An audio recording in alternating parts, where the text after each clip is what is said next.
again, the Giants turn to their ace, Tim Lincecum. And judging by the way he's throwing the ball, there isn't anybody else they'd rather have on the mound. He's pitching like he wants a third Cy Young in his trophy case. But today, his only goal is to play the role of stopper. Lincecum faces off against the Cubs, and it's coming up next.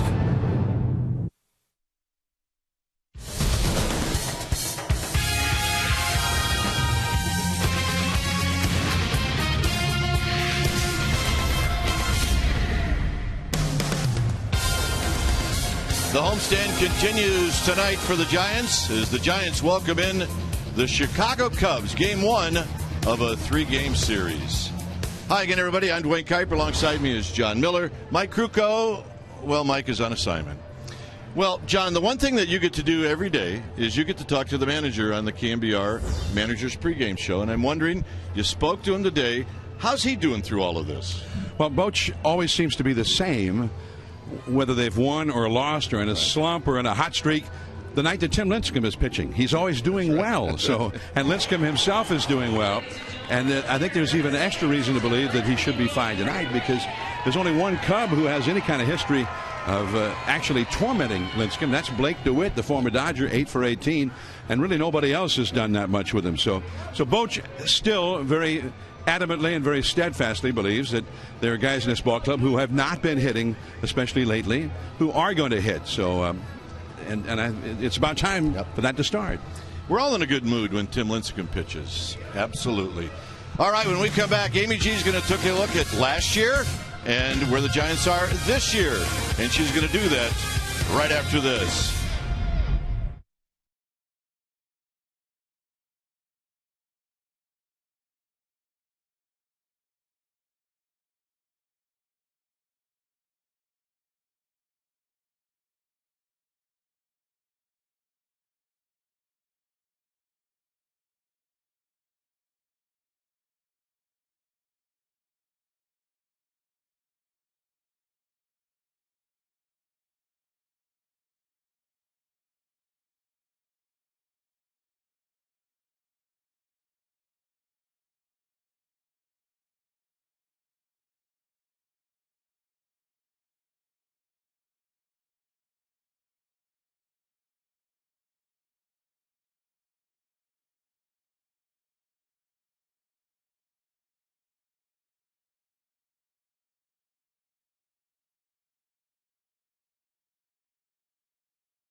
Brought to you by AT&T and by Toyota.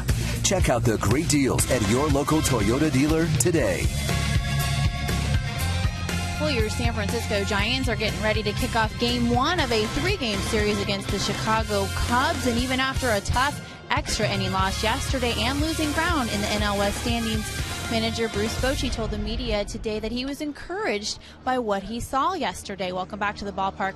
I'm Amy Gutierrez. And if multiple comebacks, the return of Andres Torres, and contributions from Mark DeRosa aren't enough to encourage you, this just might. Yes, the Giants are 4 games back of the D-backs right now. But 1 year ago today, they were 6 games back of the Padres.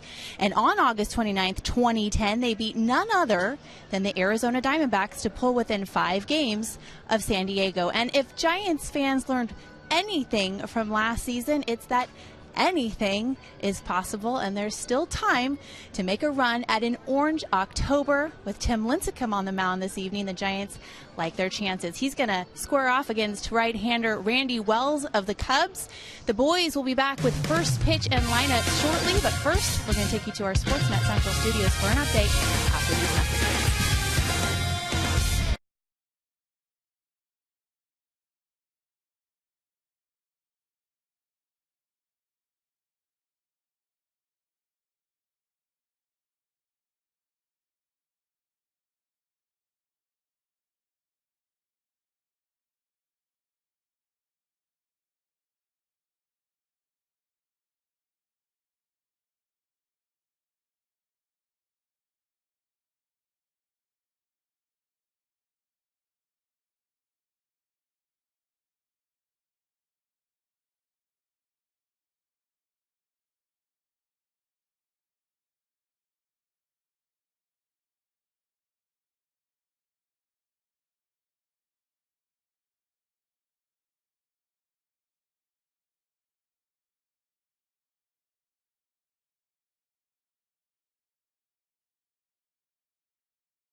AT&T Park. There's a Ryan Sandberg fan. Don't let him in. Our game time weather is brought to you by the Santa Cruz Beach Boardwalk. Get to the beach. The admission-free boardwalk is open daily. Here at the Yard, it's 58 degrees. We've got winds at 9 miles per hour. The humidity is at 78%, and the forecast is for a Giants win. Let's take a look at the Cubs lineup. Mike Quaddy wrote his lineup out, and it went like this. It'll be Castro, the very talented Starlin Castro, to lead things off, followed by Blake DeWitt, and then Aramis Ramirez. Ramirez, right now, the Cubs' best player, followed by Pena Bird. Then it's Tyler Colvin, the veteran Soriano 7th, Soto 8th, and Randy Wells will pitch and bat 9th. First game of the series. The ground rules, very specific. As the umpires with Ron Wotus and Mike Quaddy, the Cubs manager. And the gentleman that'll be on the hill tonight, right there, Tim Lincecum, as he will be making his 28th start. Giants 3-3 on this homestand. Lincecum, by the way, a no decision in his start in Chicago. He pitched very well. He struck out 9 in 7 innings. And he is 3-3 lifetime against the Cubs. Right now, just waiting for Lincecum to lead his team out on the field. The Giants are 4 games back in the West. They also are watching the scoreboard. Arizona is hosting the Colorado Rockies, and that game is underway with Arizona leading 1-0 in the second inning. So here comes the Giants.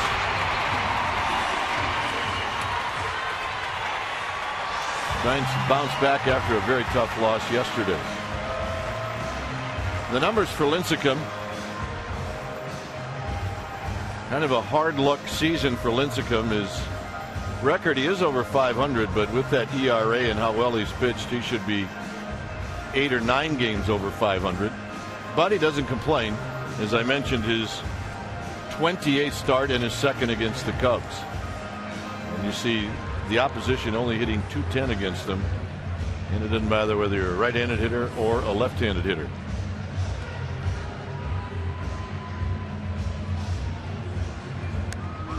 Behind Lincecum,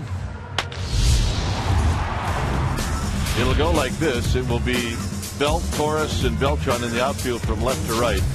Sandoval, Cabrera, Keppinger, and Huff from third to first. Stewart will do the catching. And of course, Tim Lincecum on the hill.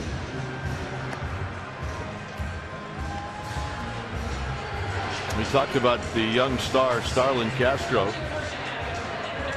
He was an all-star. He played in that game in Phoenix, and he's hitting over 300. He's got 8 home runs, 57 RBIs, and there isn't anything that this young man can't do. So the Giants will have their full of Starlin Castro, I'm sure, by the time they leave here after the game on Wednesday. So we've got baseball here at AT&T Park. Mike Krukow is on assignment, and here to tell you about innings 1 and 2 is my partner, John Miller. All right, thanks, Dwayne. And for the Cubs, Castro to stand in with Blake DeWitt and Aramis Ramirez to follow. Castro, an all-star this year, and he's only 21, the youngest Cub ever to make an all-star team. And here's ball 1 from Lincecum. And it's a little different tonight. Lincecum has been working out of the stretch exclusively of late, but tonight he's going for the windup to begin the game. Along the right field line, into the number 2 archway, and Castro leads off the game with a double. These young Cubs have been tough on the Giants. I think Lincecum and Stewart wanted this pitch a little bit more off the plate. It kind of leaked in a bit. But Castro's a guy that he's not a pull hitter. He sprays the ball around, and he did exactly what he wanted to do on that pitch. So here now is Blake DeWitt. He is starting in place of the young Darwin Barney at second base because he's had a lot of success against Lincecum. That one's 6 low for ball 1. DeWitt has not had a lot of success overall this year, hitting .262 with only 4 home runs, but 8 for 18 lifetime against Lincecum. And if he understands why he's had so much success, he's not saying. He shrugs and says, I don't get it. He's one of the best in the game. I've just been lucky, I guess. And that changeup drops low. No swing, says third base umpire Dana DeMuth. He'd be better off struggling against Lincecum, but playing well against the rest of the league. It'll be better for his long-term health and contract prospects. The umpiring alignment: Kerwin Danley behind the plate, Paul Nauert, Doug Eddings, Dana DeMuth, the crew chief over at third. And the situational at bat mission accomplished for DeWitt as he moves Castro over to third.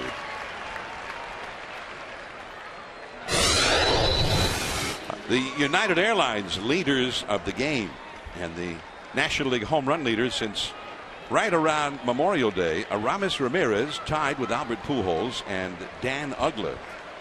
Aramis Ramirez, who had a 16-game hitting streak, ended yesterday in Milwaukee. During that streak, he hit .508. The Giants bring the infield in halfway. Back to tag up is Castro. The catch by Beltran. Castro is not going to test him.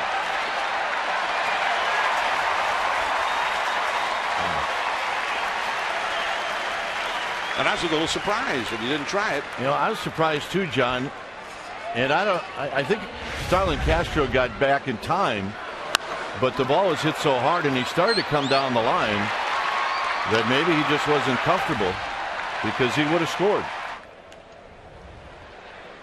You know, Castro has got a whole bunch of speed, but he doesn't know the throw's going to be offline. So 2 down, and here is Carlos Pena. Pena, very powerful, but hitting only .223, 23 homers, 67 batted in. The infield swung around toward the first baseline. 3 infielders to the right of second. Keppinger, the second baseman, is 20 feet or so out into right field. Pena with a very poor batting average, although he does get a lot of walks. .339 on base percentage and a huge strikeout total. 2 down, runner at third. Changeup is low. 2-0. A right-handed hitter, Marlon Byrd, on deck. Lincecum is 3-3 lifetime against the Cubs. In his only start against them this year at Wrigley Field back on June 29th, he pitched 7 strong innings, 1 run allowed. And that changeup is low, ball 3. And that was almost like a typical Lincecum start this year. He pitches well, the Giants don't score.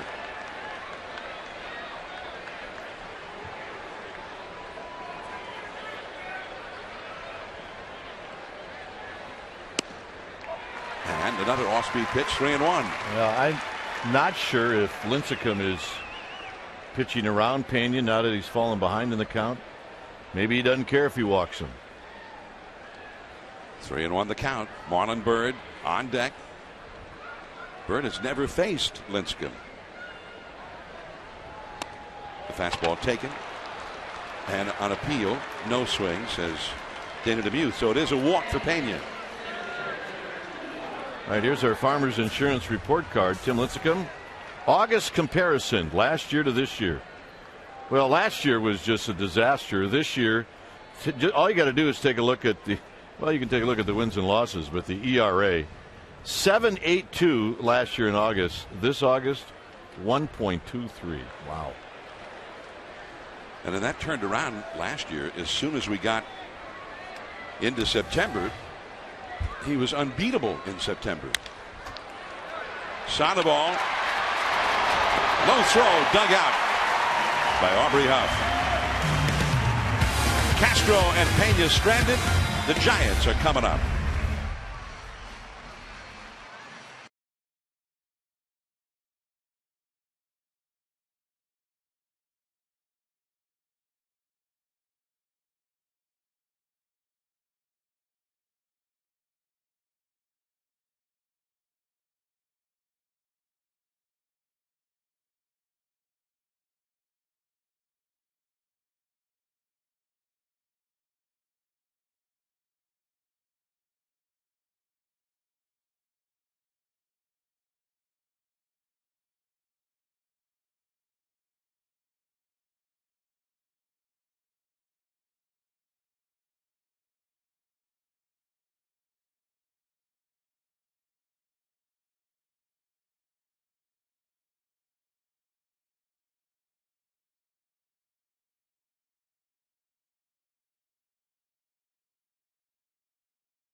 And Bruce Bochy's lineup looks like this. It'll be Torres, Keppinger, and Carlos Beltran. Beltran, good numbers lifetime against the Cubs. Sandoval, Huff, and then Cabrera. Belt will hit 7th, followed by Stewart and Lincecum. Now on the mound for the Chicago Cubs will be the right-hander Randy Wells, who's making his 18th start. You can see left-handers have stung the ball pretty well against Wells. Well, actually right-handers too, for that matter. He's got a good sinking fastball, anywhere from 90 to 93. And he'll mix in a hard slider, and he's also got a curveball and a changeup. Lincecum and Bruce Bochy had a conversation when Lincecum got back to the dugout. Torres the hitter, and Randy Wells throws him a called strike. It's a little unusual to see Lincecum chatting with the manager. Usually if he has a conversation, it's Dave Righetti, the pitching coach, or maybe the catcher. I'm watching him now in the dugout. He's having a conversation with Zito. So clearly he's got some things that he needs to get, at least the opinions maybe. And it may very well be, John, that he's talking about wind up, pitch out of the stretch, you know, which from time to time he just changes. Well, there's a good changeup by Randy Wells. 1 ball and 2 strikes to Andres Torres. Well, Lincecum had gone exclusively out of the stretch, the last 3 starts. And tonight, he primarily went out of the stretch. He started in the windup, and Castro hit a double against him, and that immediately put him back in the stretch. Randy Wells delivers in the dirt with the changeup. We'll see that changeup a lot if form holds. 3-2 the count. Wells' best game of the year might have been his previous start against Atlanta at Wrigley Field 5 days ago. He went 6 2/3, allowing 1 run and 2 hits in getting a win. It's a walk. Well, here's who's playing behind Randy Wells. In the outfield, it'll be Soriano, Bird, and Colvin. Ramirez, Castro, DeWitt, Pena from 3rd to 1st. Pena, he can pick it. There's no doubt about that. Soto will do the catching. And, of course, the righty Wells on the hill.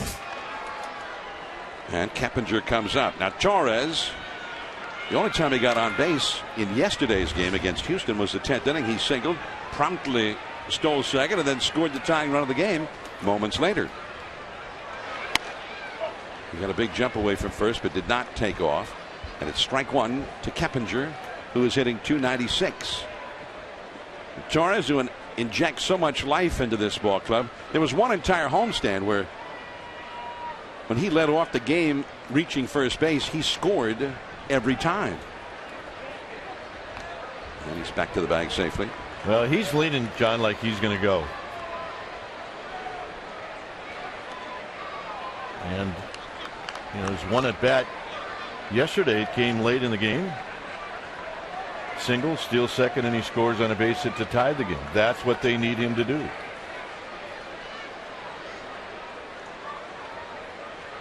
And to first again. You know, Maury Wills used to come into our spring training camp when I was with the Indians, and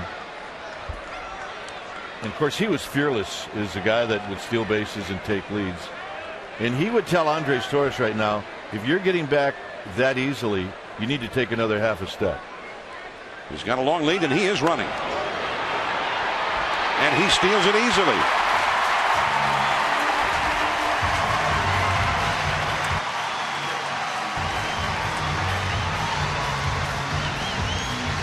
And Torres with his 16th steal, and that'll be our Ford right choice. He did take a little bit of an extra lead, and that's as easy as you're going to sit there. See, he was listening. Andres Torres with a steal. So he himself was channeling Maury Wills. Yeah. Well, that's not going to move him over. Castro throws out Keppinger. 1 away.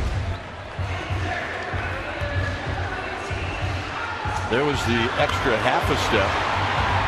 And although I think he would have made it even without that half a step, but at least now he knows the next time he gets on first base, he can stretch that lead out just a little bit more. It really makes it look as though Wells is only going to throw to first if he's got orders to do it. Right. That's true. Even though he's set and he can look over there himself, it didn't look like he was paying attention. That's a foul, as it was in the general direction of Tim Flannery, and he hit the deck. Strike one to Carlos Beltran. 291, 16 homers, 70 batted in. Pablo Sandoval on deck. No score. The Giants trying to jump ahead here. Back at Tim Lincecum. This is the first time Beltran has ever faced Randy Wells in a big league game.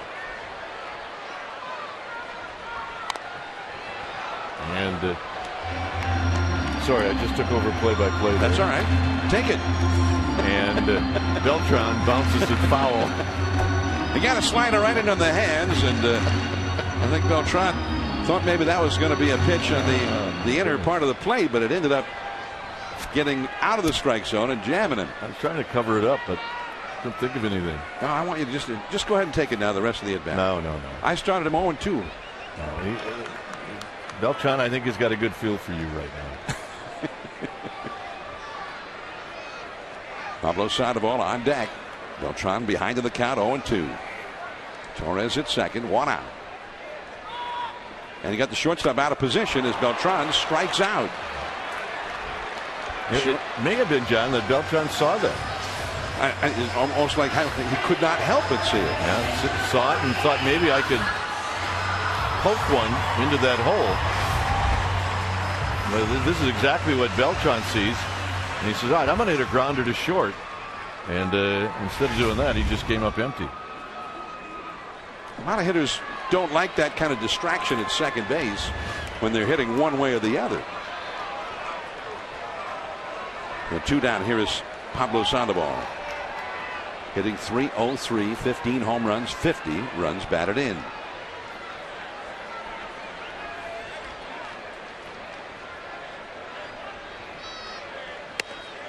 One ball, no strikes. Pablo has 3 hits in 7 career at bats against Wells, including a triple and a homer. Let's see how they're playing it. The outfield pretty much straight away. If anything, shaded a bit toward left, with Pablo batting left-handed. The changeup. 1-1.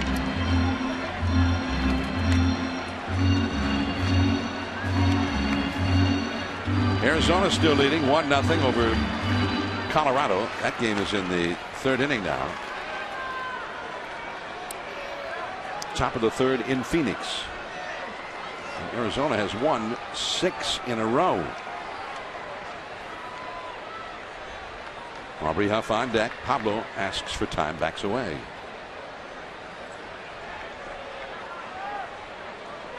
Giants looking for a clutch hit here with 2 down. You see Huff on deck in the twilight. Beautiful night here in the city.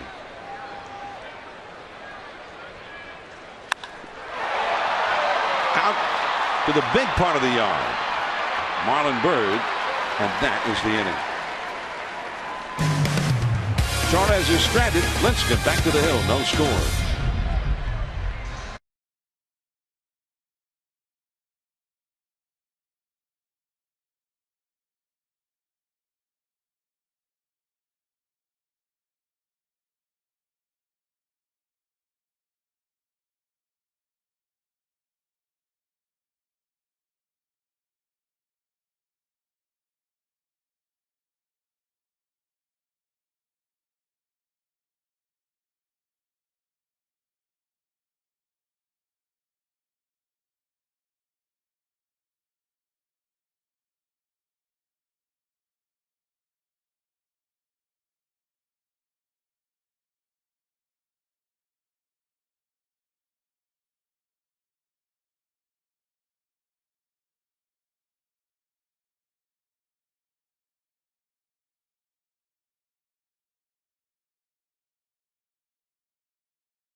start following at CSN Authentic, and then pay very close attention to my reports throughout tonight's game. Immediately following tonight's game, CSN Authentic at CSN Authentic will post a trivia question based on something I say, and the person to answer correctly first wins tickets to the Cal versus Fresno State game at Candlestick this Saturday at CSN Authentic. Get your Twitter on. John, Dwayne, I'll teach you how to do it.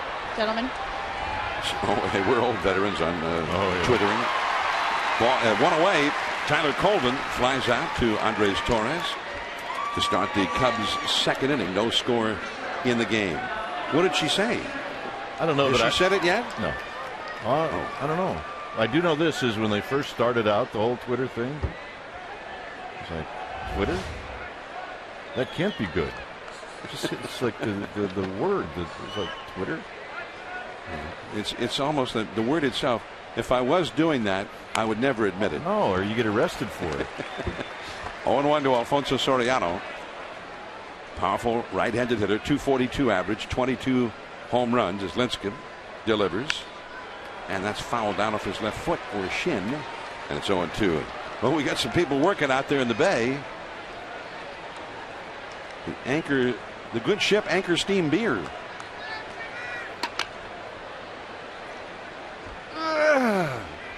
I guess you do that and then you can have one, right? I hope they can have one. They'll need it. Pablo Sandoval throws out Soriano. 2 down. As you know, the Giants games here at AT&T have been sold out all year. For next year, only 1,800 new season ticket locations will be released.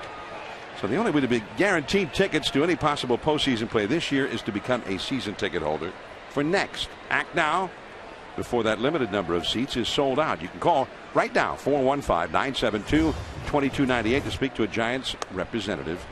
That's 415-972-2298, or go to sfgiants.com/season, or tweet Amy G and ask her how to do it. There you go. Deep center by Soto. Torres had it all the way. Oh.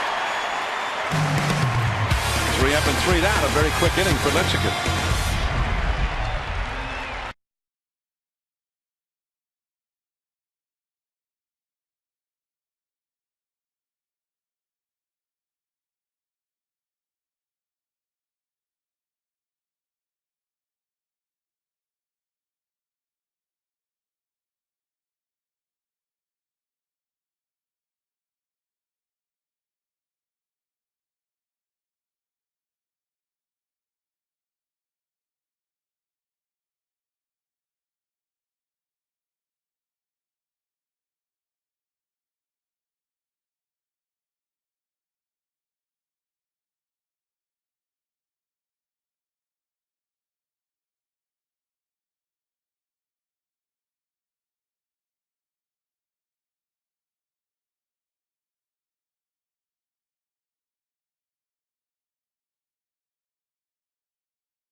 Fresh and Ask the Crew. Tom from Panola, he wants to know, why does Lincecum bat left-handed? Does it scare you that he is exposing his pitching arm? Yeah. Are you uptight about it? Yeah. I remember when Doc Gooden came into the league, and same situation, left-handed hitter, and they said, no. You are not a left-handed hitter. You are now a right-handed hitter. And he was a good hitter, and they switched him around. I don't think the Giants are that thrilled about it either. No, they're not. Here's Aubrey Huff. 12 home runs, 55 driven in. Ball one from Randy Wells. No score, last of the second. Arizona leading 1-0 over Colorado, top of the third in Phoenix. Meanwhile, that's Daniel Hudson pitching for the D-backs. There it is on the AT&T Park hand-operated out-of-town scoreboard. At the knees for a strike. Remember the game we did on radio, and we knew the scoreboard people back there were listening to us on radio, and we wanted them to change a Dodger score, and they did. It's cool to get that kind of instant obedience. Yeah, it was.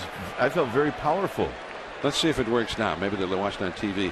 Hey, we want you to change that Colorado 0 and put 5 up. Yeah. The crowd will go nuts, won't they? Well, we got that guy fired when we did it. Well, still 0. Yeah, they're listening to Dave. Oh, I see. They're just going to go with what the score actually is. Yeah. Oh, fine. 3-1 the count to Huff.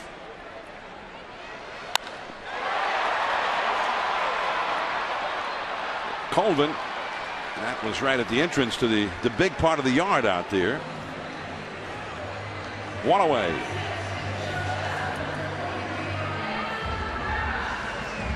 So now Orlando Cabrera will come up. Tomorrow night, game 2 of the series, 7:15. And Ryan Vogelsong will go against Matt Garza. And then a day game on Wednesday at 12:45. Madison Bumgarner versus Rodrigo Lopez. And then Thursday, a day off. And there aren't many of those left on the schedule. And then Friday, the big showdown, the Giants and the D-backs.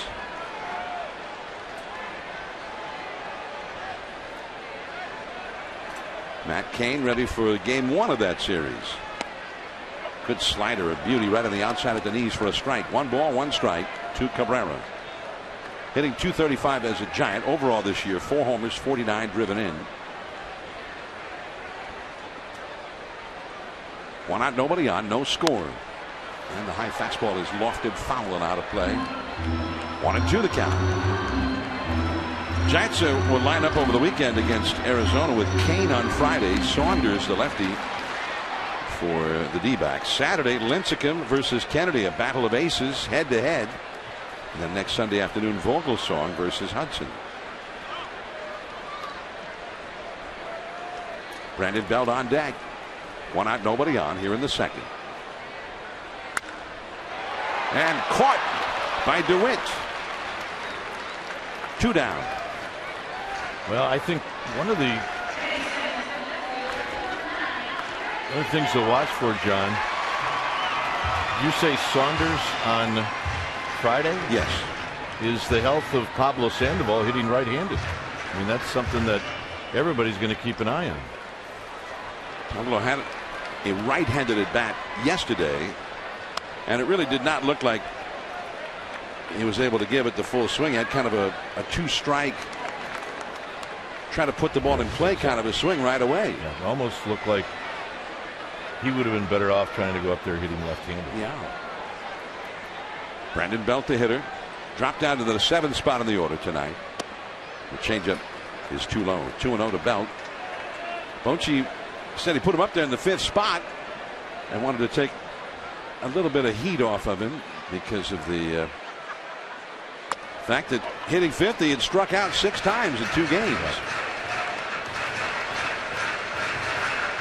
2-1 the count to Brandon Belt. Overall hitting .230, .324 on base average. And it's 3-1. I asked him today, I said, how you doing? You need lifesaver, stick of gum, you need anything? He goes, I'm doing really good today. He said, wasn't doing so good after the game yesterday, but I'm doing really good today. So that's what it's like to be young. You get over it fast. This is Aramis Ramirez. And Belt is gone. The Giants down in order. On to the 3rd inning. Tim Lincecum back to the hill. It's 0-0.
And you can go to sfgiants.com/dynamic deals. There are some great deals for tomorrow night's Giants-Cubs game here at AT&T.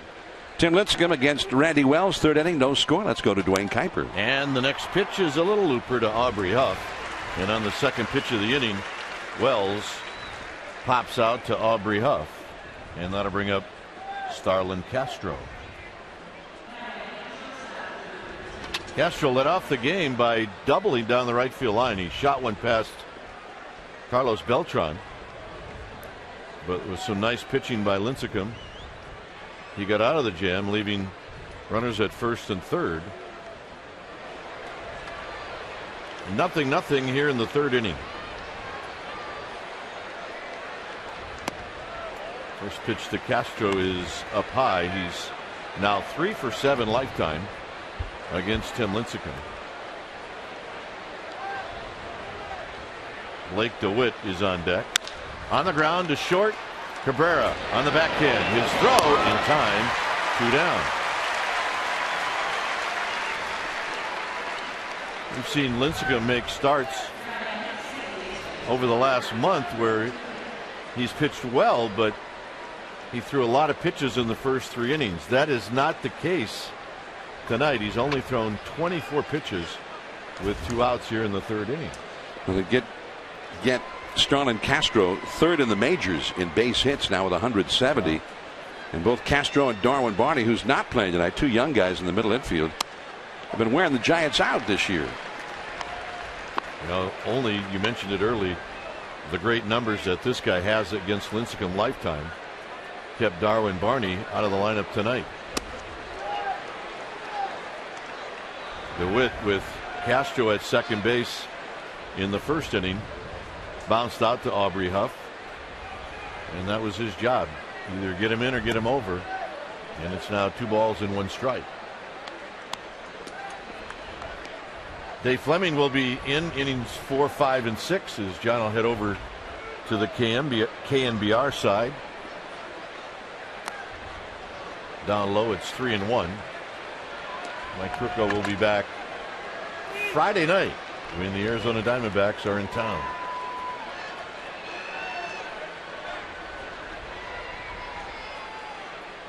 3-1 pitch to DeWitt. He hits it on the ground to Keppinger.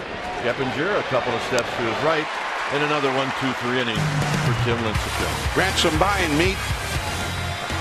It's like he's not here.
At 2 o'clock, San Jose State at Stanford on Comcast Sportsnet Bay Area. 4 o'clock, Cal and Fresno State from Candlestick on Comcast Sportsnet California. Andrew Luck could win the Heisman this year, and the Cardinal will be on Comcast Sportsnet Bay Area.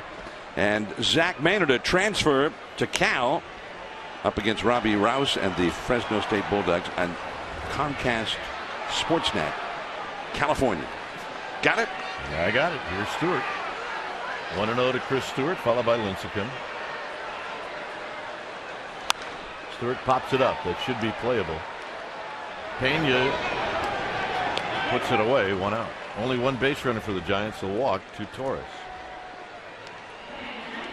Giants baseball on Comcast Sportsnet Bay Area is brought to you by Heffernan Insurance Brokers. Insurance and financial services for you and your business. Visit hefins.com.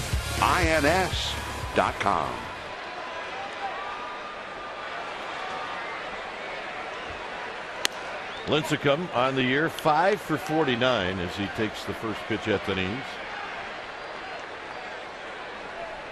Torres on deck.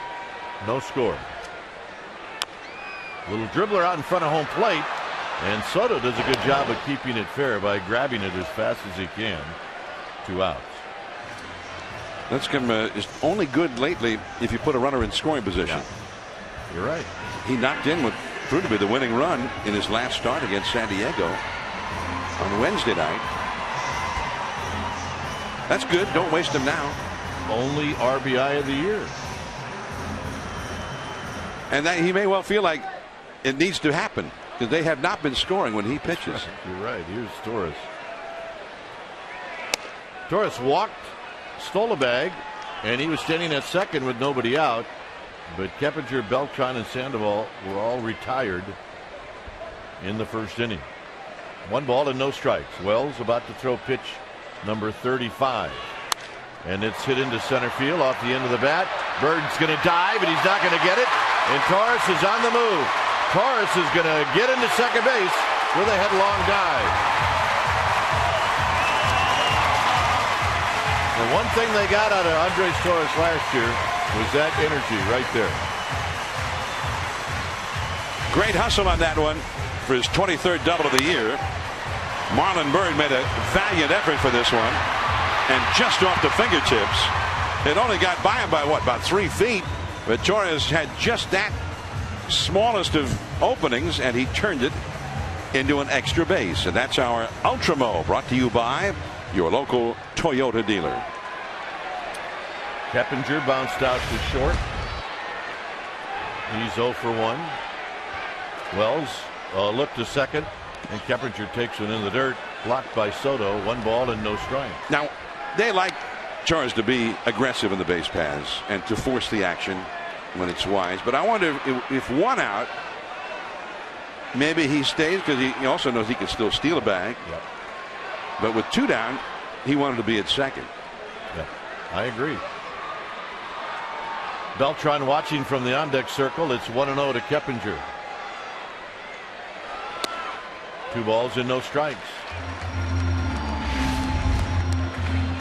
Well, here's a look at it.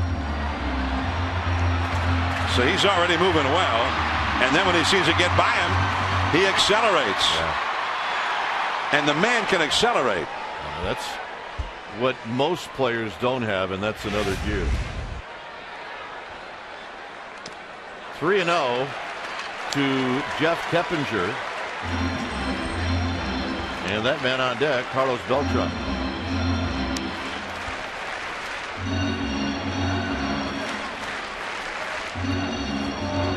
It's a big crowd. Another sellout, huh? And we've got some fog coming in through the Golden Gate again. That is exactly the way it should be here in San Francisco. 3-0 to Keppinger. Right down Broadway, 3 balls and 1 strike. Or Market Street. Van Ness, Montgomery. I thought Montgomery was a good street last year. Right down the Embarcadero. Okay, Montgomery, that's good. I like it. Yeah. That's where the parade started. Keppinger on the ground to short. Castro has it. His throw in time. John will head over to the radio side. Dave Fleming will be in. Here, it's 0-0.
Tim Lincecum about to face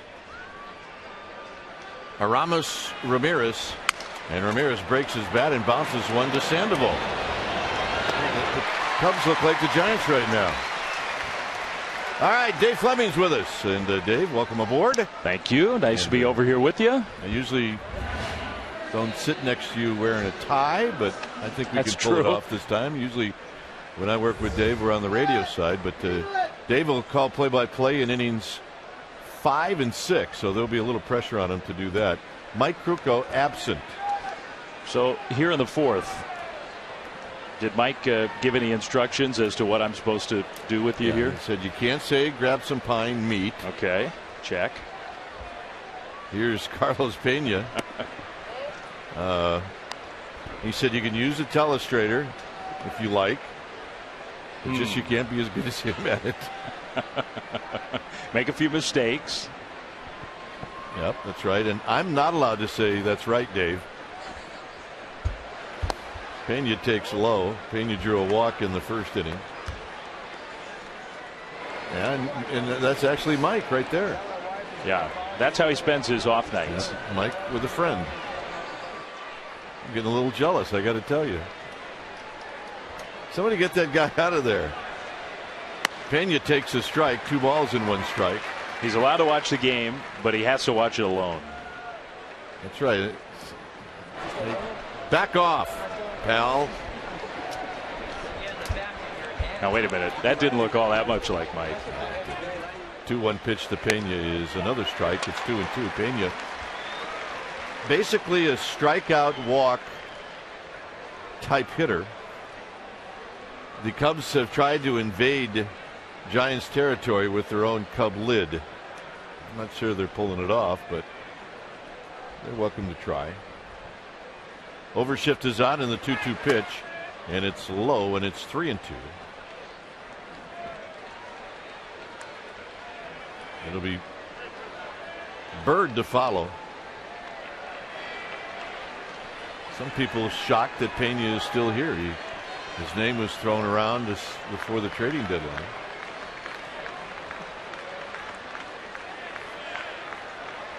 Here's the payoff pitch. And he walked him for the 2nd time. All right, Kite. Well, it's that time. We're going to ask our AT&T trivia question, brought to you by AT&T. Name the 2 pitchers in Giants franchise history with 4 straight 200-plus strikeout seasons.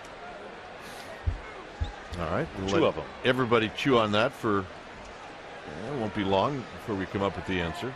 Here's Bird. Bird bounced out to Sandoval. Lincecum only 36 pitches here in the 4th inning. And he does not have a strikeout tonight. Not one. It's a bit unusual as that's foul down the right field line. Dave Righetti was talking about the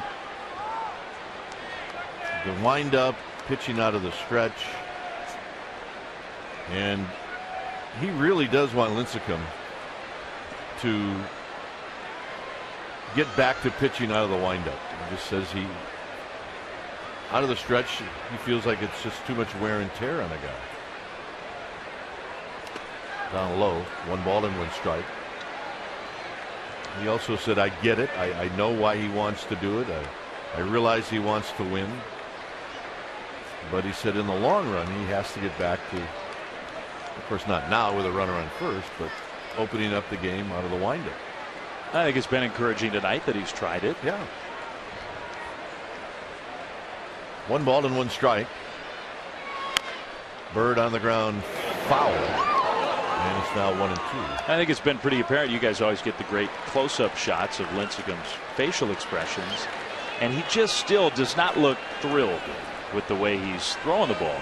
Now, the results are there. He's pitching beautifully, but he doesn't look all that happy. No, I think every game's a stress game because of the low-scoring games. Nothing more evident yesterday with Matt Cain. Matt Cain, a line drive that should have been caught. He hits a guy, a 2-out base hit,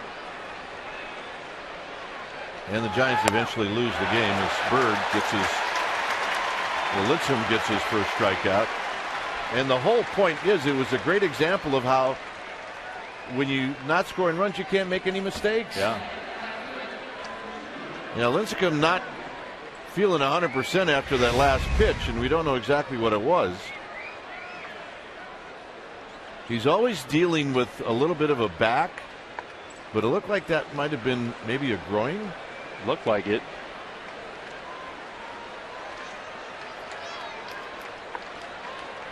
And the Giants will obviously have to keep a very, very close eye on that. Here's Tyler Colvin. Looked pretty good. Yep. But you do not want him out there. If something's not feeling right, the last thing you want is your ace pitcher to start to compromise his mechanics and cope with some pain and put himself at a different kind of injury risk. Goodness. Foul back. A good level swing by Colvin. It's 0-2. Yeah, I mean, the Giants have taken some hits with injuries, but I don't even want to think about that one. That would be number one. And you see the look on Dave Greshner's face. 0-2 to Tyler Colvin.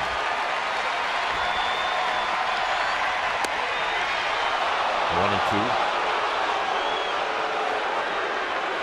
Oh, a bunch of umpires here tonight. I think there's more umpires at games that Lincecum pitches than any other starter. Yeah, and they're not necessarily watching only with their two eyes.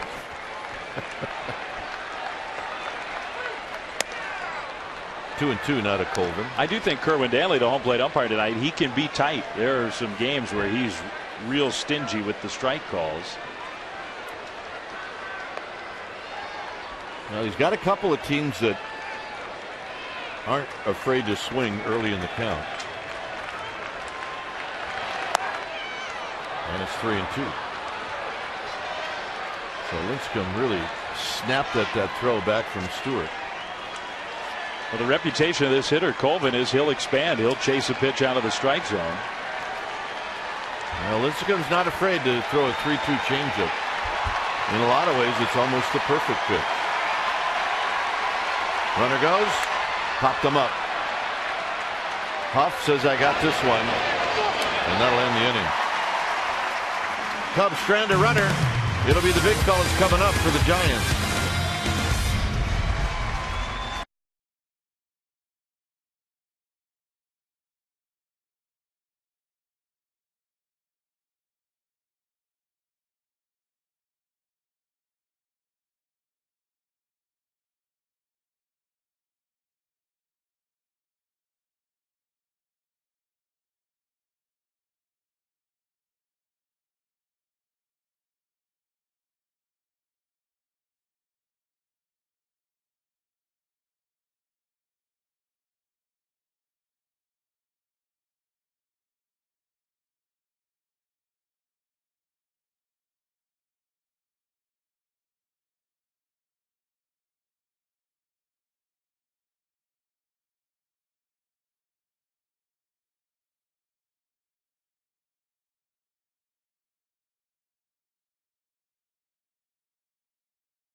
And may not be reproduced or retransmitted in any form, and the accounts and descriptions of this game may not be disseminated without the express written consent of San Francisco Baseball Associates, LP. Welcome back to the ball game. Giants manager Bruce Bochy telling the media that he's very happy with the progress of Barry Zito. Last Wednesday, Barry threw a bullpen session in Arizona, threw 35 pitches. Yesterday, threw a bullpen here at AT&T Park, 45 pitches, and it is expected to throw again Wednesday, another bullpen, and stretch it out some more. Barry told me today he's very pleased with his arm strength, feels like he's almost at 100%, and expects to be sent on a rehab assignment very soon. Dave, Dwayne? All right. Amy's all over those injury reports. Here it's a ball and a strike to Carlos Beltran. Beltran struck out in the first inning. There's been some good news lately on those two guys in terms of the injuries. Yep. September 1st can't come quick enough. Sandoval to follow. 2-2. And amazing how few fastballs Randy Wells has thrown.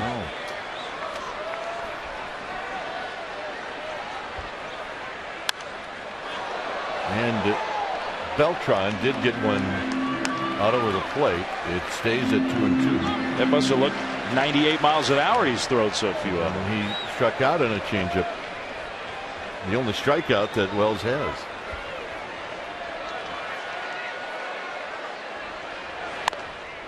Bounced foul.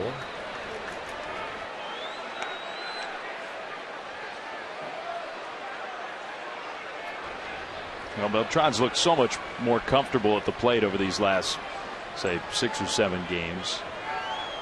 But the Giants really, really need him to get on a real hot streak. It would help everybody else in the lineup. Got him again. Beltran goes back to the dugout, one away. Let's ask and answer the trivia question brought to you by AT&T. Name the 2 pitchers in Giants franchise history with 4 straight 200-plus strikeout seasons. Amos Rusi, now that's going back a ways, and the great Hall of Famer Juan Marichal. Tim Lincecum, 3 consecutive 200 strikeout seasons. He's got 1 tonight, and that's number 190 on the year. Here's Sandoval, who hit a fly ball to center field. First pitch, swing and a miss. No balls and 1 strike.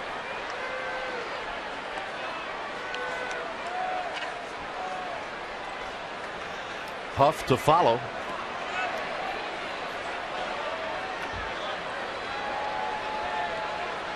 Wells about to throw pitch number 49, and it's in the dirt.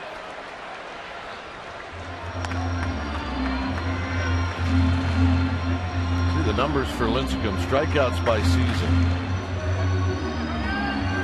265 in 08. He's going to be right in the middle again with his number totals this year. Sandoval hits one out into Triples Alley, but this is also Death Valley if you hit it high. 2 outs. Unforgiving if you got air in it.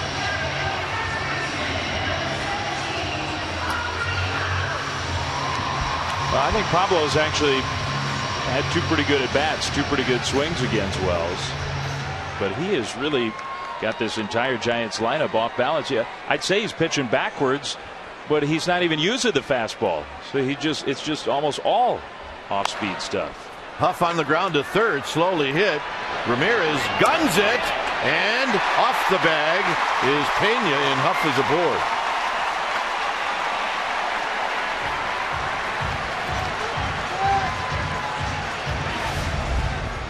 Well, it was another off-speed pitch, and Huff just right off the end of the bat. I think a little better throw that he probably would have gotten him, but it's not a routine play, so they'll give Aubrey Huff the infield hit. You know what? He may have been on the bag. Might have been. Cabrera lined out to the second baseman DeWitt in the second inning. And he takes down low. Still 1-0. Diamondbacks over the Rockies. That game is in the 5th inning.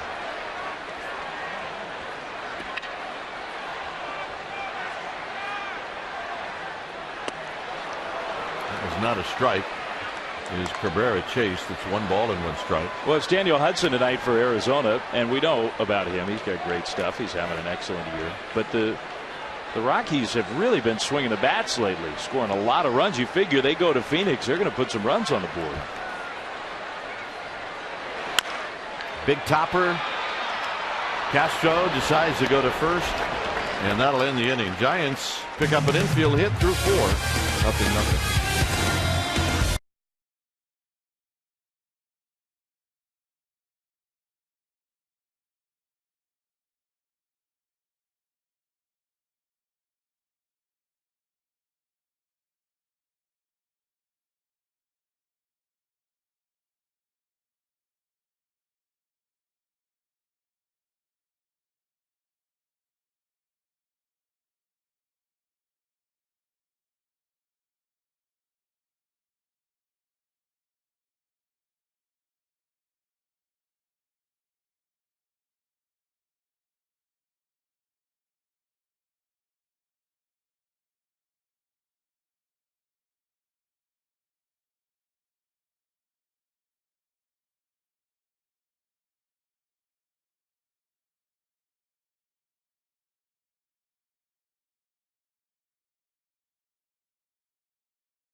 To become a season ticket holder, call 415-972-2298 or visit sfgiants.com/season.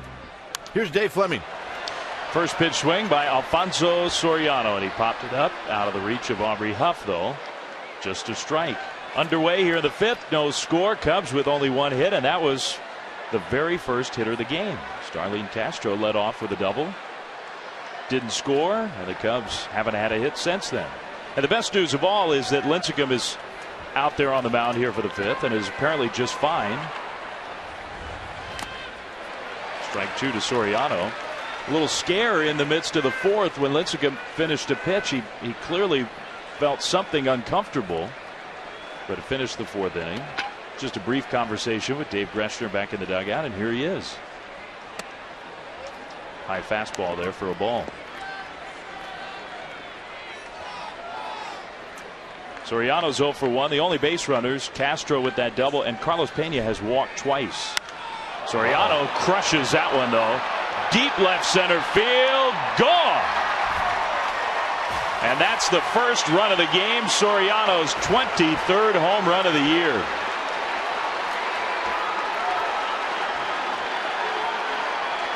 That was not a cheap home run.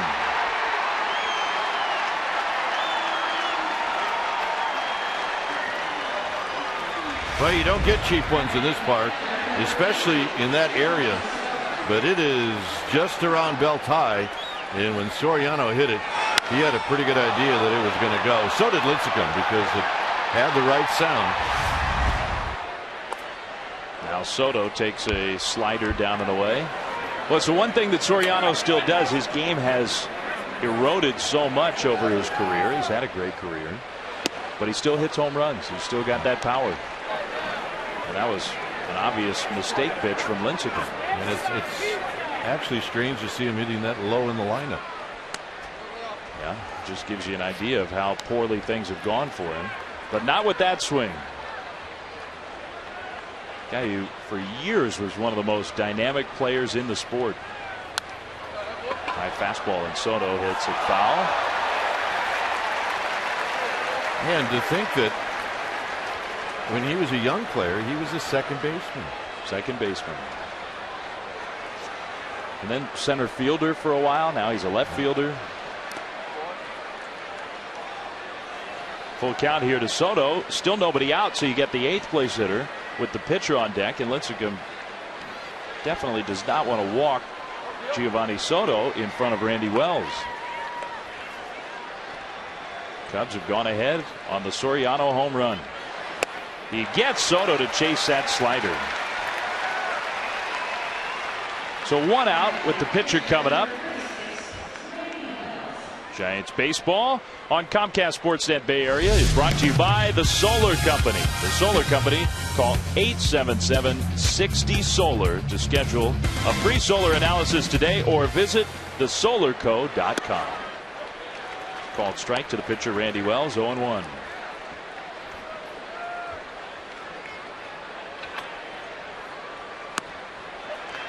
Spins that little slider in for strike 2. Now, the way the Giants have had such a tough time scoring, I'm sure Lincecum's thinking, man, it's 1-0. Can't believe that happened. And it's really up to the offense to try to come back right away and get on the board. It just should not be that way. No. Where a pitcher is not allowed to make even one mistake. But that's the way it's been for this Giants pitching staff this year. That one misses badly, and Lincecum again looks just totally frustrated out there.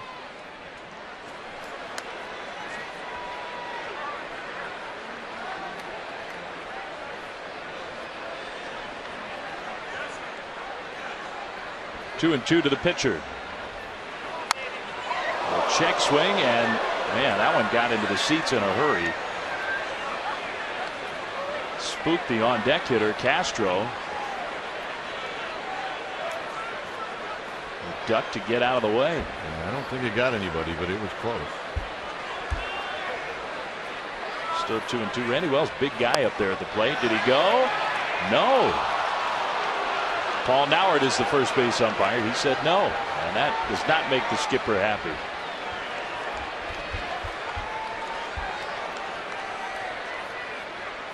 There is a foul tip off of Stewart. Well, let's take a look. Did he go? Could have called it. Definitely could have called it. High fastball struck him out. He had to throw 9 pitches to get him, but he did get the pitcher 2 down. Well, Lincecum's pitch count was pretty good. It's still not bad, but he's had to work this inning. Yeah. Soriano home run has been his toughest inning so far, and he's not done yet.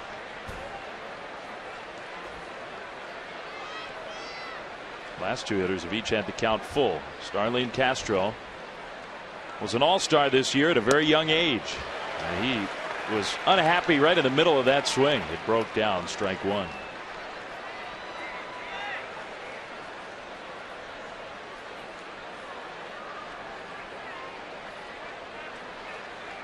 Working from that windup. He has struggled, I think, with that pitch tonight, all night long. Well, I think Bruce Bochy and Dave Righetti are keeping an eye on him. Make sure that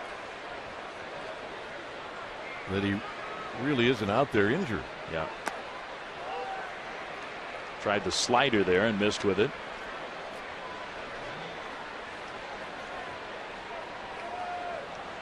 There's a little drag mark.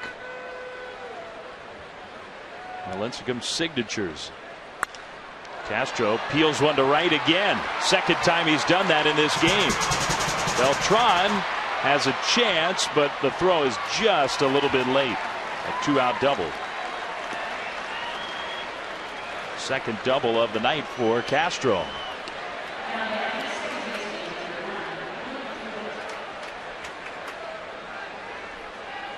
He's good.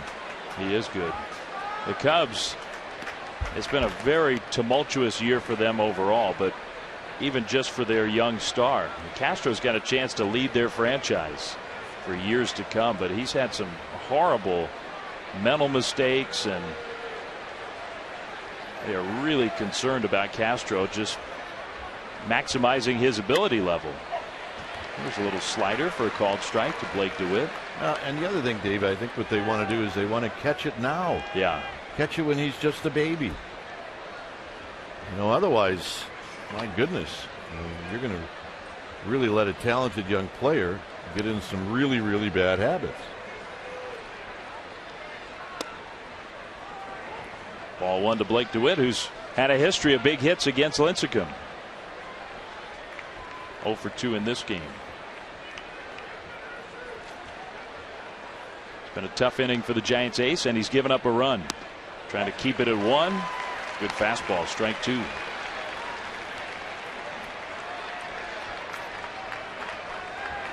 The Cubs, they have some veteran players, but you hear in Chicago all the time it's a team without a whole lot of real leadership on it.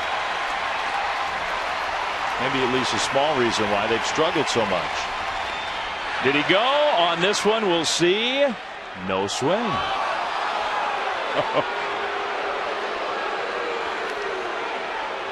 And Lincecum cannot believe that Dana Demuth didn't think that was strike 3.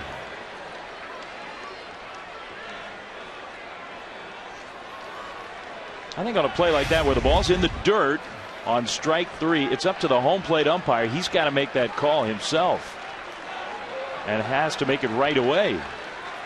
And when he doesn't make it, the appeal play is almost never going to work. DeWitt stays alive. Well, it is a problem because nobody knows what to do. Everything is stopped and you're waiting to find out, well, is he going to ask? And if he does ask, what's the call going to be? If it's in the dirt, the hitter's entitled to break for first base, but he doesn't want to give himself up and say, yeah, I took a swing, start running. Big chopper to Keppinger, and he throws out DeWitt. The Cubs are retired, but Soriano with a home run for the first run of the game. 1-0 Cubs.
And it's time for our McDonald's True Stories, and this date in Giants history, it is August 29th, 2005. At 20 years and 332 days old, Matt Cain became the youngest Giants pitcher to make his major league debut since Mark Grant on April 27th, 1984. Mark was 20 years, 185 days old. Cain went 5 innings, gave up 2 runs on 5 hits, and struck out 2. And you saw Matt's parents, Tom and Dolores, in the stands. A proud day for Mr. and Mrs. Cain for sure. Let's get it up to Dave and Dwayne. I combined it. I had a little combo there, guys. Dwave. That can work. Why not? Dane. Dwave. Whatever. A quick 2-strike count to Brandon Belt from Wells.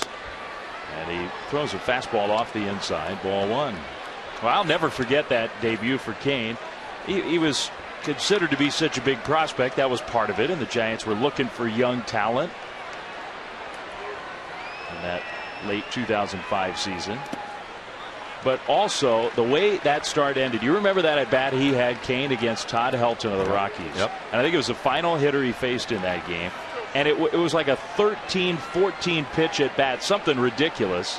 And he got him out. He never gave in to one of the great hitters in the league. And I think we all learned something right then and there that first night of Kane's big league career. Belt strikes out swinging.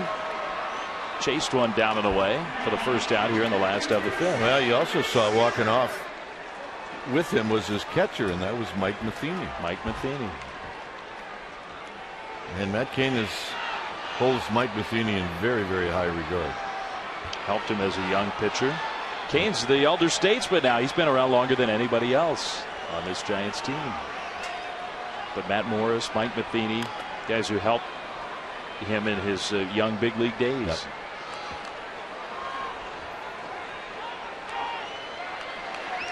Just as a note, the scoring has been changed on the Aubrey Huff infield hit. They've charged Aramis Ramirez with an error, so that means the Giants still only have one hit in the game. Cubs with a run, and there's a great diving catch by Ramirez. That makes up for the error. 2 down. Took away extra bases from Chris Stewart.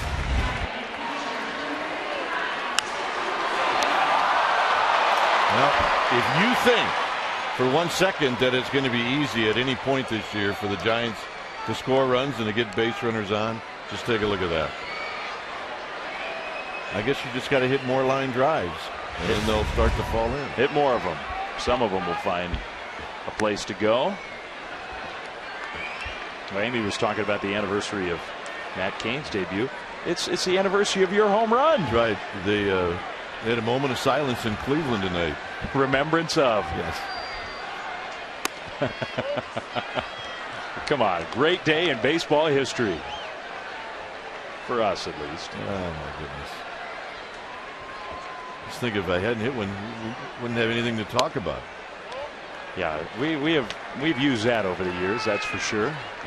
More mileage out of one than most guys got for hitting 100. Yeah. How many did you hit? 100? Really? Yeah, but can you imagine if you just hit one? Leave it to you to turn it into the best thing that could ever be. Got to be a positive, and 2 would have been bad. Yeah, 2 would have been the worst. It's like, my goodness. 2? You only hit 2? Well, 1 is actually kind of comical. Lincecum, a big chopper. DeWitt will throw him out, and the Giants are gone in order. Off Steve Stone on this day. I owned Kuiper's history.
Stand batter. He drives one down the right field line, headed for the wall. It's gone! Dave Kuiper just hit his first major league home run. How about that? Hey, look at Dwayne on those bases. Oh, is he one happy ball player? Look at Buddy Bell waiting for him. The anniversary of my partner's first big league home run 34 years ago today off of Steve Stone, a former Giant. Yeah, we actually don't go years, we go pounds. 37.5 pounds ago. Well, almost a pound a year. That doesn't sound so bad, right? No, it's not bad at all when you look at it that way. Come on. Ground ball toward the hole. Going to be a tough play, and Orlando Cabrera can't even get off a throw. Infield hit for Ramos Ramirez here in the 6th. Giants Baseball and Comcast Sportsnet area is brought to you by Supercuts. Get in, get confident. Supercuts every time. Well, we had the clip. We showed the home run. We got to talk about it a little bit. You got to show it like 7 or 8 times during the broadcast. Oh my goodness! Well, it's not a cheap home run. You got to hit a seat. Hit a seat. Yeah, I noticed a huge crowd there in Cleveland that night. Well, it wasn't opening day. It wasn't July 4th. So I get traded to the Giants. And their winter baseball banquet is a huge deal. And a lot of it is about baseball. And so I get traded. They have no idea what to give me as a send-off gift. I guess they felt like they needed to give me something. So they gave me the seat that it hit. They went to the video. They looked and found which seat it hit. And they got, I don't know, a blowtorch and pulled it out of Municipal Stadium. They put it on some plywood, bolted it on plywood, and here at this dinner, they hand me the seat. Great. Yeah. I put it in our backyard in Danville, let the sun hit it for about 8 years. Finally, the paint started to chip away. There was like 9 coats of paint. Started out green and then yellow and red and I think it's up in the attic. I do. It's the last place I put it, I think. Along with the ball and the bat. It's all upstairs. Well, maybe tonight you can go home and try to find it and sit in it. Jeff Idelson has asked for it from the Hall of Fame, and I keep saying, no, I'm not ready yet. Yeah, I heard that. 3-1 here to Carlos Pena. Runner on, nobody out. Cubs leading 1-0 against Lincecum and the Giants here in the 6th. On the anniversary of Kipe's home run. Well, this needs to be a strike. He cannot walk Pena. He's walked him twice already. Giants have a shift on again against Pena. And he's walked him for a 3rd straight time. The only 3 walks he has in this game, all to the same guy. But don't forget, StubHub is where you can find a great selection of seats, the freedom to choose where you want to sit. Visit StubHub to search for hard-to-get tickets for the Diamondbacks, for the Dodgers' upcoming Giants series. StubHub, the official fan-to-fan ticket marketplace of the Giants. Head to StubHub. Choose your seats today. Well, update from Phoenix. 3-0 Diamondbacks, and looking to make it more than that. The Diamondbacks are rallying and have a chance for a very big inning. Trying to put the Rockies away. A win for Arizona would be 7 in a row. Giants are 4 back. Bird goes to bunt, but takes one low. So Tim Lincecum's in some trouble here in the 6th. And the way the Giants offense is going these days, and it's tough to say it, but it's true, the Giants just cannot afford to fall farther behind. And it really, if you're Lincecum, it's kind of hard to pitch that way. Yeah. It's not like that's news to him. Bird fouls one down off his foot. Well, I think if you're Lincecum and you see the lowest run support, you're in the top 5. I mean, it's basically the rotation. 3 of the top 4 lowest run support in the league.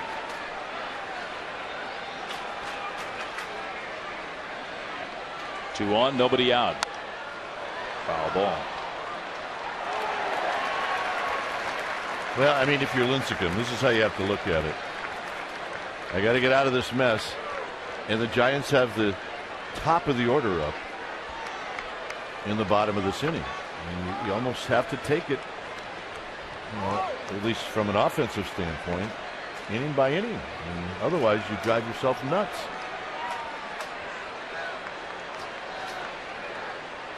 Marlon Byrd is 0 for 2, and he has struck out in this game. He strikes out for a second time, and that's a big one.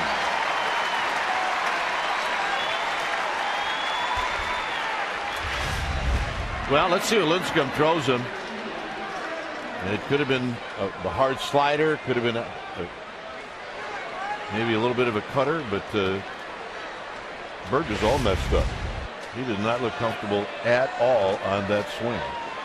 Well, I said it over on the radio side. Hard to believe, as long as Marlon Byrd's been around and played in the American League, but also a lot of years in the National League, and Lincecum's been around for a while now. They'd never faced before tonight. Foul ball off the bat of Tyler Colvin to start his at bat. And Colvin's a guy you can strike out. See that batting average, 149. But the 6 home runs, if you make a mistake, he can hit it a long way. He's got lots of power. Cues that one softly to short. Cabrera's only play is to first, and he just gets it there in time.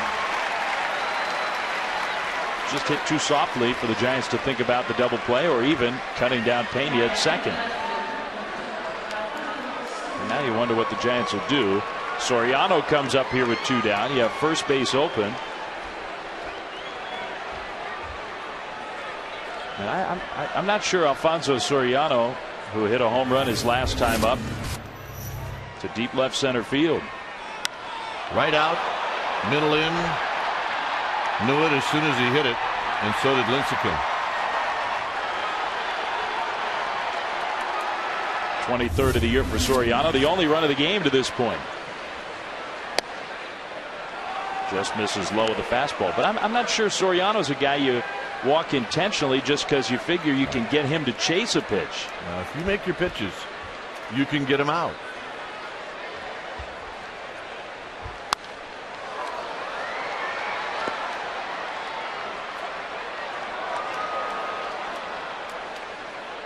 Diamondbacks have been busily adding to their lead as the Cubs have tried to rally here in the 6th. It's 5-0 Arizona.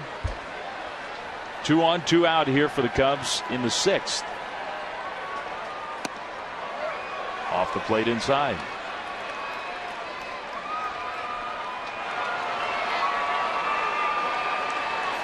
And by his standards, Soriano's having a patient at bat here. It's 2-1.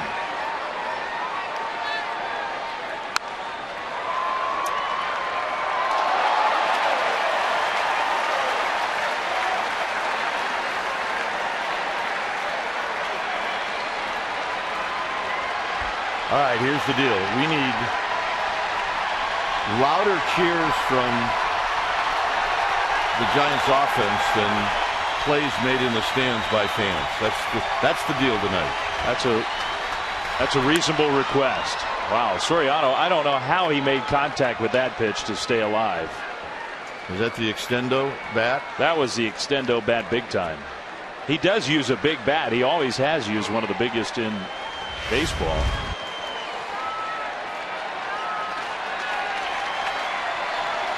Well, that will open up the inside part of the plate, but you got to get it in. We'll see where they decide to go. They set up outside again. Soriano to right center. And it's Beltran who's there to put it away, and Lincecum gets through the jam. Now the Giants offense needs to get it going. 1-0 Cubs.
Comcast Sportsnet Bay Area is brought to you by Farmers Insurance. Call 1-800-FARMERS or visit farmers.com to find a local agent. We are insurance. We are farmers.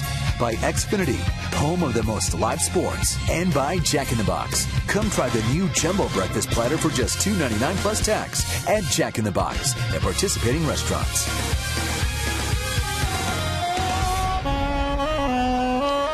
Well, making the saxophone sing outside AT&T Park tonight. 1-0 Cubs. Giants need to get those bats singing here. Trailing 1-0. Torres trying to bunt his way aboard. That's strike one to Andres. You know, and I think for Andres Torres, he has to be happy that that ball was foul. Ramirez is playing in, and Torres bunted that ball very hard. He'd have been thrown out. I mean, the idea of bunting to get a base hit is a good one for Andres, but when the defense is playing you for it, you can't bunt it right into that defense. Now he sort of has a swinging bunt, and Ramirez watches it roll foul. All right, welcome back to the Coors Light 6th inning. Now it's time for the Coors Light freeze cam. Andres Torres with a double in the 3rd inning. Bird dove for it. He came up empty, and Torres made it. Coors Light freeze cam brought to you by Frost Brewed Coors Light, the world's most refreshing beer. Well, Andres has been up twice. He's been on base twice. A walk and a steal, plus that hustle double. Usually when that happens, the Giants turn that into a run. Absolutely. 0-2 here. And Torres, it's interesting. He's the one guy. The Cubs seem to be using that fastball a little more often against him. Randy Wells has used so many sliders and changeups all game long. Yeah, and his pitch count's pretty good. He's at 69. Yeah, I would say. He took that changeup there. Well, if you're going to get on the board, it would really help if you get the leadoff hitter on. The Giants, it happened once, and that was a walk to Torres in the 1st inning. His double came with 2 outs in the 3rd.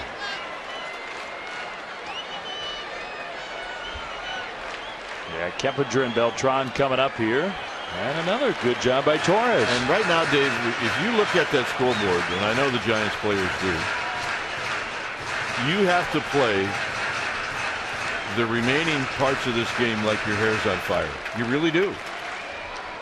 And that's the score Kipe's talking about. Diamondbacks are looking like they're going to cruise their way to a 7th consecutive win. Full count to Andres Torres. He's been swinging at those kinds of pitches a lot this year. Those are the guys who are looming in this inning. Keppinger, Beltran, Sandoval. Giants only have 1 hit so far in this game. Torres strikes out swinging. Like I said, a lot of times on a 3-2 count, Greg Maddux was the very best at it. If you got a good off-speed pitch and you can pull the string, maybe the best time to use it. Maddux is going to the Hall of Fame. And you reference it just this last inning. It's what Tim Lincecum has so often used for all those strikeouts and the great performances he's had. So a battle, but Torres is out. Pena gave it a look, but it's out of his reach. Just a strike to Jeff Keppinger. That's such a big pitch. 3-2. You got Torres leading off. The hitter's behind him waiting to get up there with a man on. Instead, 1 out, bases empty.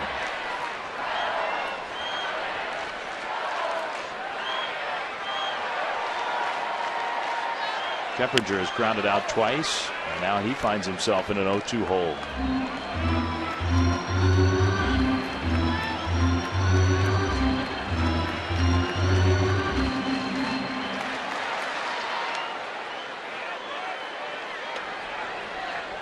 Randy Wells did pitch well his last time out against the Braves. He beat Atlanta, so he had a little momentum coming into this start.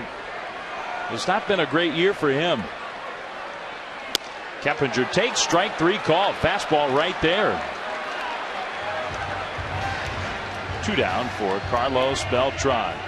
Giants baseball on Comcast Sportsnet Bay Area is brought to you by the Monterey Bay Aquarium. Take the plunge at MontereyBayAquarium.org. Love. Great night to be out on the water here at AT&T Park in San Francisco. But the Cubs have the only run of the game. Alfonso Soriano with a home run in the 5th inning against Tim Lincecum. Now 2 outs. Beltran has not looked comfortable against Randy Wells, and he just weakly chops that one here. Wells picks it up, and he tagged him out. According to Paul Nauer, he got the glove on Beltran. So the top of the order is gone in order. John's coming back to join Kite. 1-0 Cubs.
Check out our Toyota game summary brought to you by your local Toyota dealer. Soriano's got the only RBI in this game. It came in a home run. Starlin Castro's got a couple of doubles. Andres Torres has the only Giants hit. And it's a pitching matchup of Wells and Lincecum. And right now Wells is winning the battle. It's 1-0 Chicago. 1 ball and 1 strike to Giovanni Soto. Soto hits one high and deep to left. Belt back. Belt looking up. Gone. Soto with his 14th of the year, and it's 2-0 Chicago.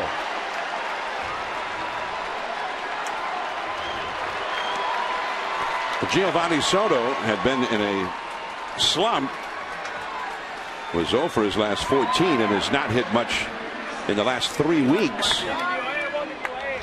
But he hit this one very well, and Lincecum got that one right out over the plate.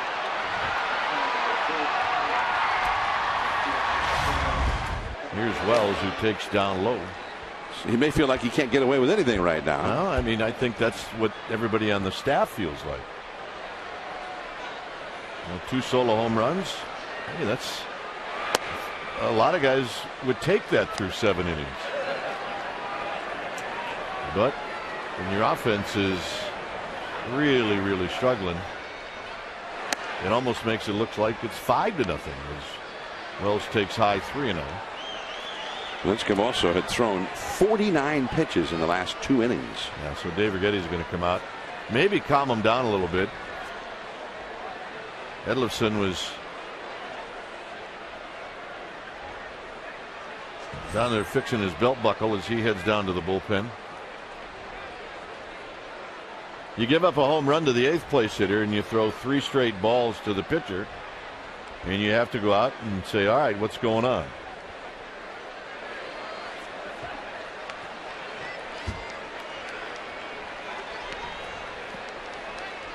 Well, Lincecum had only allowed 10 home runs in 179 innings for the whole year. Now he's given up 2 in the last 3, so it is not something he's used to seeing happen.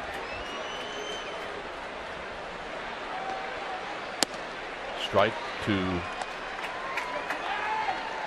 Wells. It's 3 balls and 1 strike. Castro and then DeWitt to follow.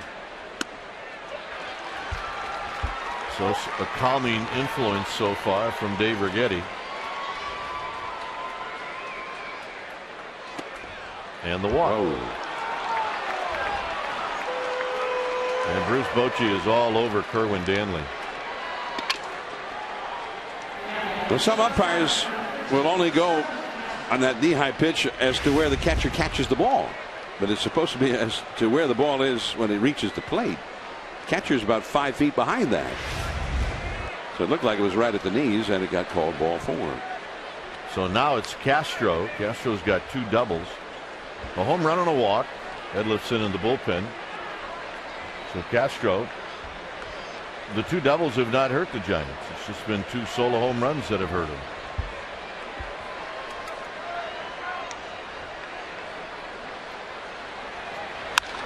On the ground, Cabrera, and it ends up into center field. Wells is going to go to third, and instead of a double play ball, first and third, nobody out. Yeah, and maybe it took a bad hop, but that ball's got to be turned into a double play. You're a pitching team. It's hit hard to be a double play, and it came up a little bit, but there's almost always some kind of little subtle movement. Huge. Well, now you're in a spot with runners at the corners and nobody out, and the hitter is DeWitt, and DeWitt takes low.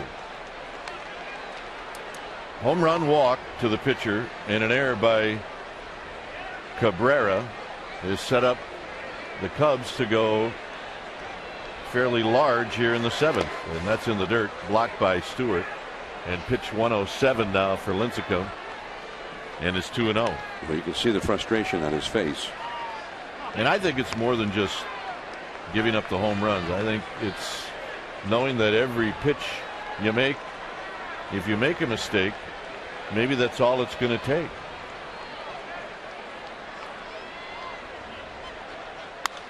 Down the right field line, hit well, and gone. So a 3-run home run off the bat of Blake DeWitt. And the Cubs have gone large.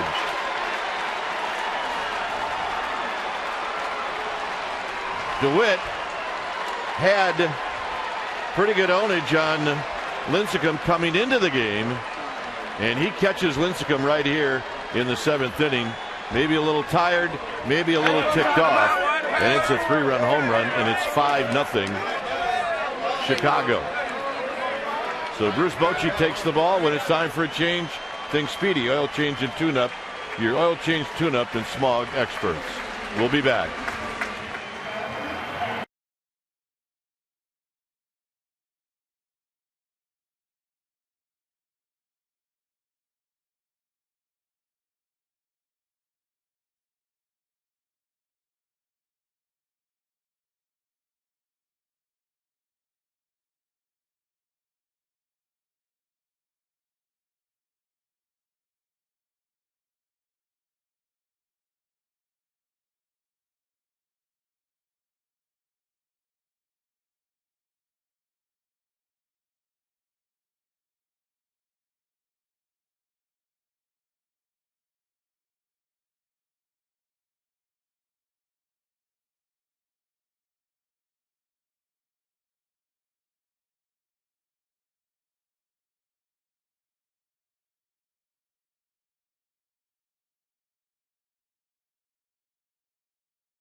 Here in the 7th, 4 runs have scored. Edlifson is facing Aramis Ramirez, and there's a first pitch strike to Ramirez.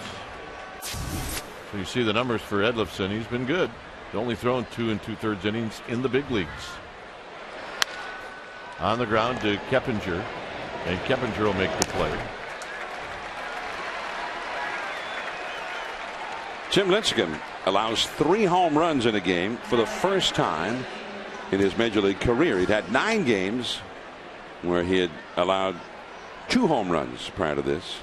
For the first time that he has ever allowed 3, and it came right after a ball that appeared to be a perfectly hit double play ball, which was booted by Cabrera.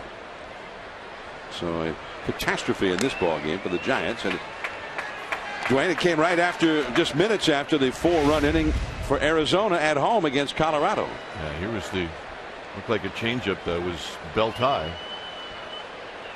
And if you get it in the air and down the line, it is the spot to hit the ball here at AT&T Park. It's only 309. I know it's what is 24 feet, the fence. There's the look for the splash can. But you know, just before he hit the ball, the wind stopped blowing almost altogether.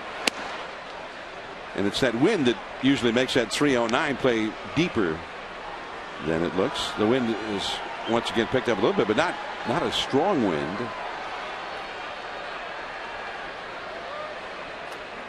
Lincecum looked half ticked off for most of the game. 2-1 to Pena, and Pena hits one well the other way, down the left field line and gone. Just inside the foul pole, the 4th home run of the night for the Chicago Cubs.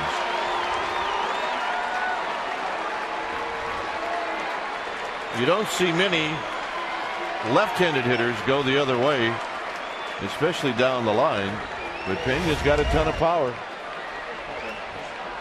and that's called good swing and a lot of backspin. Well, they always say the best way to go when you're facing a sinker baller is to try to take it back to the middle. So here's Bird. Bird is bounced out and he's struck out. It's now 6-0 Chicago as Bird takes a strike. I don't know if there have been 4 home runs hit against the Giants in a game at home at any time this year. Giants have only allowed 32 home runs at home in 66 games.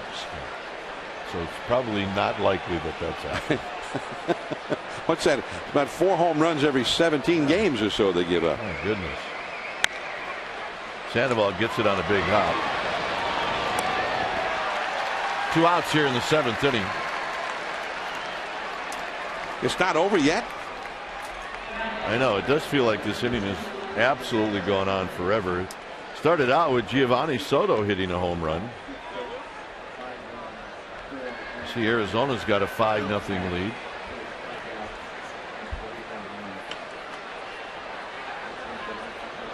So Tyler Colvin is at the plate.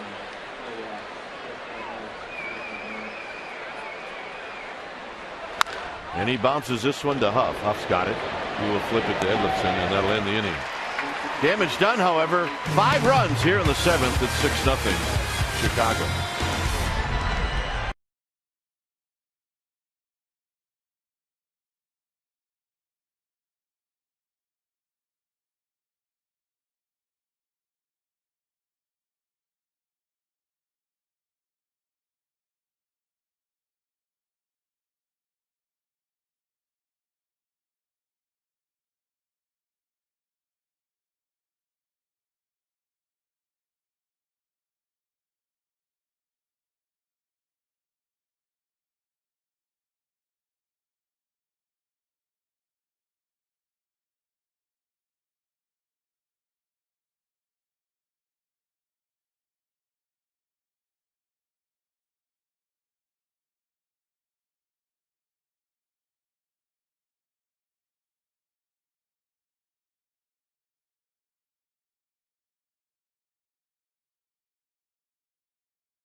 All right, thanks, Damon. As Pablo Sandoval will lead it off. Giants have lots of work to do. It's 6-0 Chicago.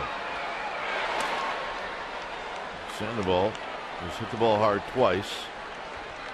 Once caught by Marlon Byrd in center, the other time caught out into deep triples alley by Colvin. The 1-0 pitch. Low, 2-0. Huff. And then Orlando Cabrera. Things unraveled for the Giants in the top of this inning. 3 home runs hit in the 7th by the Cubs. Sandoval skies it into left center field. It'll be the center fielder Byrd putting it away in left center, 1 out. Yeah, the series with the Cubs continues tomorrow night and then Wednesday afternoon. 7:15 start tomorrow, then 12:45 on Wednesday. Go to sfgiants.com/dynamic deals, as there are deals for tomorrow Giants Cub game. So the only way you'll figure it out and get those deals is to go to that website as Huff takes a strike. 3 balls hit pretty well by Sandoval to the outfield, but nothing. Now maybe if you're playing in the National League Central parks, like Cincinnati or Wrigley Field with the wind blowing out, Milwaukee, maybe you got 3 home runs. It's the first time all year the Giants have allowed 4 home runs in a game here. The last time was that epic game last September with Cincinnati here. The Reds hit 4 home runs. Remember, the Giants were down 10-1. Actually came back and went ahead in that game and then lost. Huff hits one off his foot as he goes down at home plate.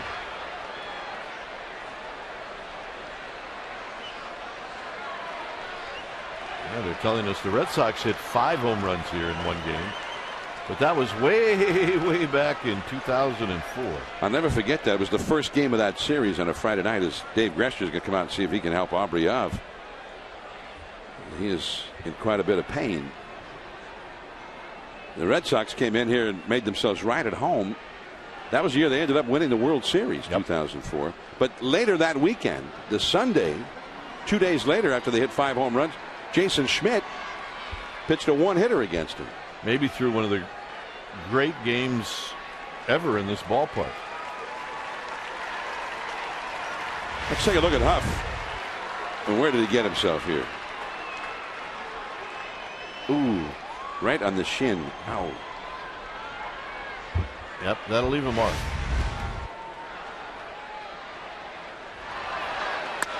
Huff out swinging. I can tell you as a hitter that you really believe that when the pitcher releases the ball in the next pitch, you're going to hit another one right off of that spot. And it's like, oh, please don't throw me a sinker down and in. Wells didn't do that. That one was out over the plate. Just doesn't seem right, though, does it? You hit one off your shin, and then the guy throws you a changeup and strikes you out on top of it. Well, the part that doesn't seem right is you ask Huff, well, in all of your at-bats, which ball did you hit the best? The one off my shin.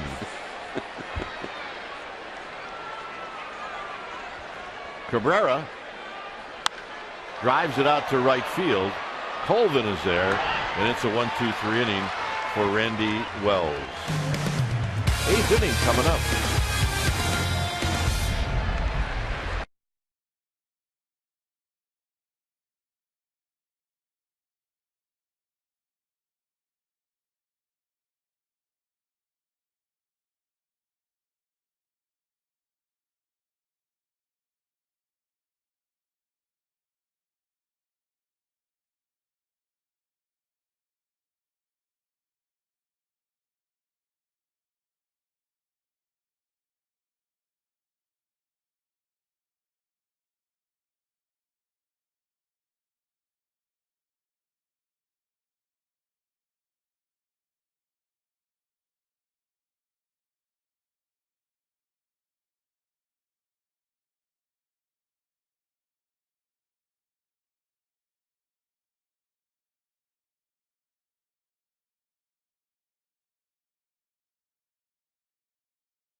And, well, what a difference a year makes, huh? Let's go back a year ago. The Cubs were here at AT&T Park in August, and Mike Fontenot was one of them.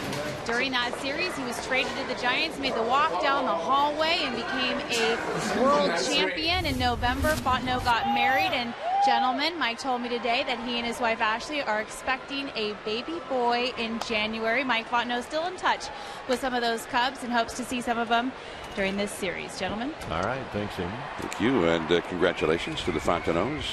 Alfonso Soriano, the hitter, leading it off against Edlifson here in the 8th inning. Soriano, with the score tied at 0, hit a home run to deep left center in the 5th. He is 1 for 3 in the game. Mark DeRosa is now at first base, replacing Aubrey Huff. So Huff head down the stairway from the dugout with trainer Dave Greshner after hitting that foul ball down off his shin. On the outside corner at the knees for a strike. It's 1-2.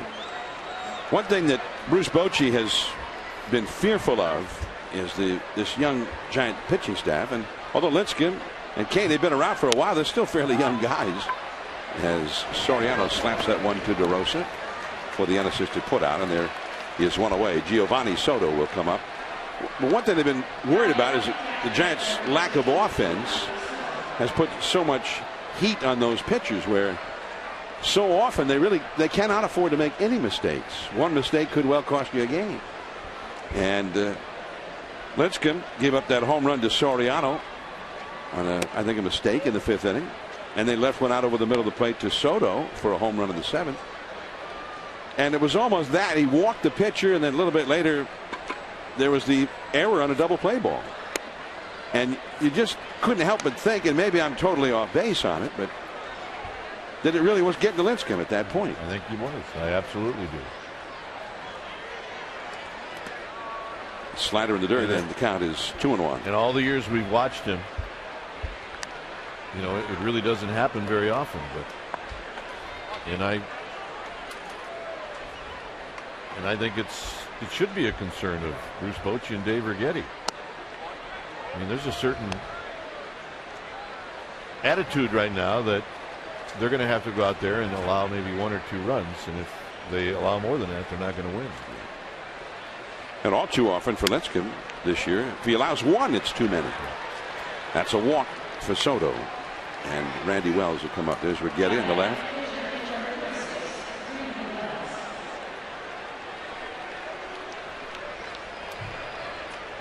Sportsnet Central right after the postgame show tonight on Comcast Sportsnet.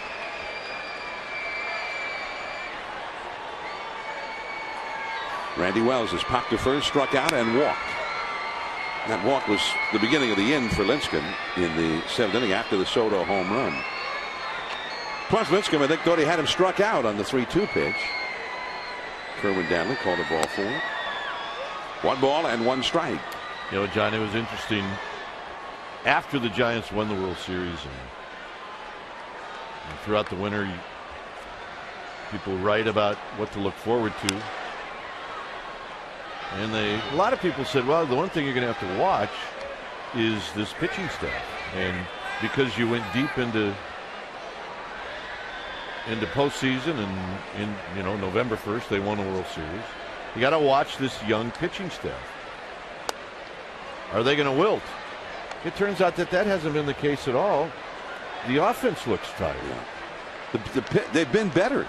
Yes. The pitching's been better.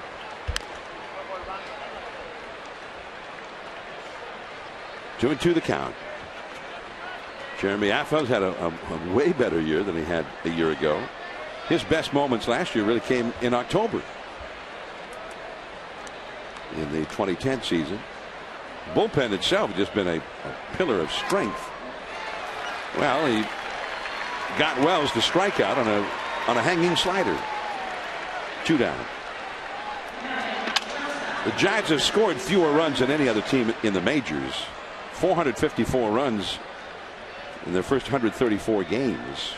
And it's less than 3.5 runs a game for the whole season. They've won 13 games scoring 2 runs or less. And that slider for a strike to the leadoff man. Starlene Castro's hit 2 doubles, and he's the one who hit the double play ball that was booted by Orlando Cabrera that really opened the door to the big inning for the Cubs in the 7th. That sinker from Edlison misses. A ball and a strike. But the Giants, going back to last month now, are 10-19. And their average per game in terms of the run output is about 2.8. Pablo over the second. Keppinger covering for the force out on Soto, and the inning is over. 6-0 Cubs. Brandon Belt will be coming up.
Will be Ryan Vogelsong for the Giants against Matt Garza. Complete Giants coverage every night on Sportsnet Central and CSNBayArea.com. Television time tomorrow 6:30. First pitch 7:15 on Comcast Sportsnet Bay Area, the home of the world champion Giants. I'm John Miller with Dwayne Kuiper. Tomorrow, remember, the Wednesday game is an afternoon game at 12:45. Giants are not helping themselves lately, and they're not getting any help either. The Arizona Diamondbacks are 3 outs away from their 7th consecutive win, as Brandon Belt fouls one off the third base side into the second deck. Strike 2. Belt has popped up to third and struck out.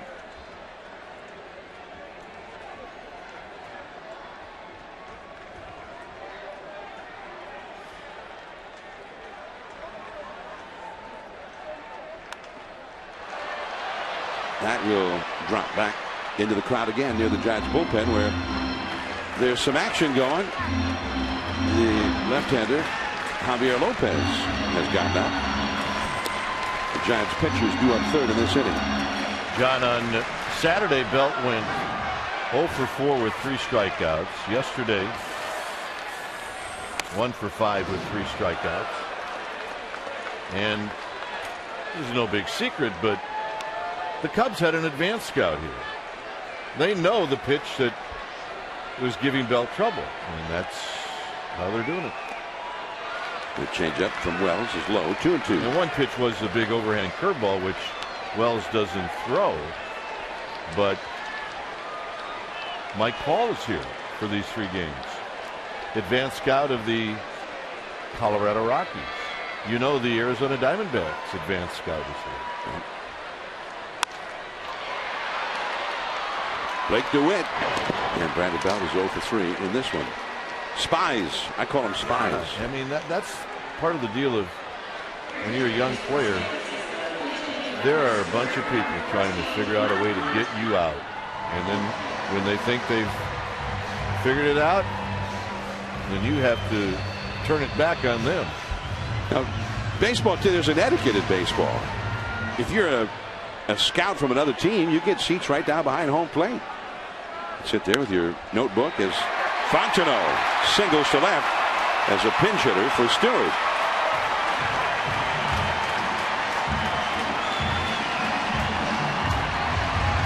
Yeah. You see Coop got eliminated? That's Jon. That's okay. Yeah. Well, happy birthday. Brian Wilson said he would sit with him. So that must be Brian. Yeah, Brian's on the DL, so he can sit where he wants.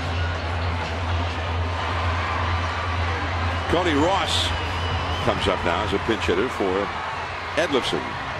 But you're talking about what these scouts, they give their reports, they give that intelligence to their teams, how to pitch to guys, what's getting them out. I think those days should be over. No more giving those great seats to the advanced scouts. Don't even let them into the ballpark. Put them in the upper deck. There's Mike Paul, former big league left-hander. Was he a teammate of yours? I did not get to play with Mike. He was gone from the Tribe when I got there. Mike pitched a lot of years in the Mexican League. Miguel Pablo. I know the gentleman in the light blue jacket. I played against him in college. That's Larry Corrigan. Larry went to the University of Iowa. Spy.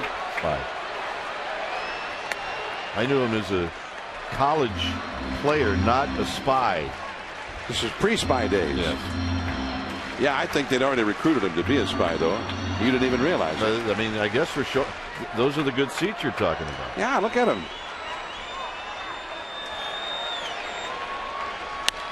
Cody Ross. Bird going back into deep center. Now he squares up.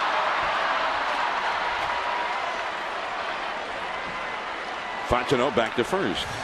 Now, we're going to show you where the spies are sitting. Now, they literally have better seats tonight than like my family. Better seats than we have. See, he's putting down where the ball was hit. He's such a good spy. He's got himself a World Series ring. And maybe that's why. Well, they certainly play a role, that's for sure. Andres Torres has been on base twice tonight, but the Giants have not been able to move him up. Giants only had 2 hits in this game. Cubs bullpen is getting ready. That's Jeff Samardzija. That is foul down toward Samardzija. 0-2 the count to Andres Torres. 2 down, runner at first. 6-0. The Cubs lead the Giants. They're in the top of the 9th in Arizona. 5-0. The D-backs lead Colorado. The Giants are closing in on being 5 games out.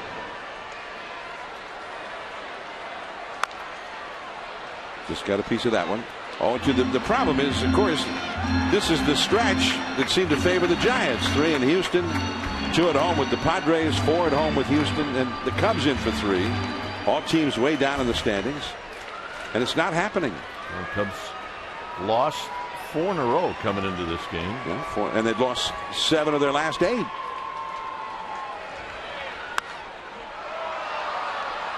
Tyler Colvin in right field. And so it goes for the Giants. 9th inning. Blake DeWitt coming up. Spies everywhere. That's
tomorrow morning on KNBR 680.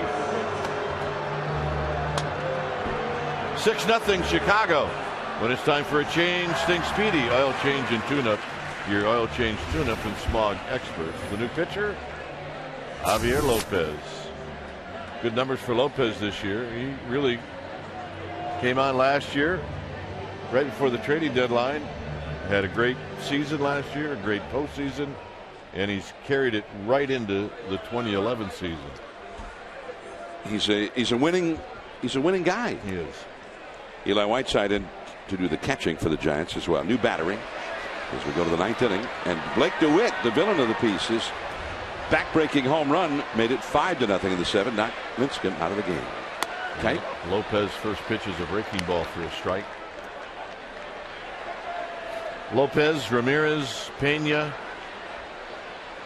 Very disappointing night here at the ballpark in front of another sellout crowd. Down low to even the count at a ball and a strike.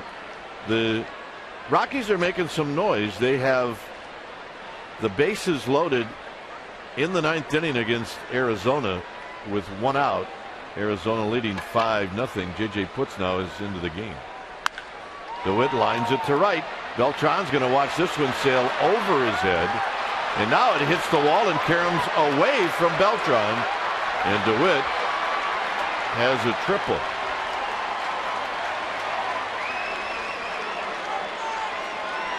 So the ball will take funny bounces out in that area. Oftentimes it'll go into the archway and come right back out, but this one hit right off the very side of that archway.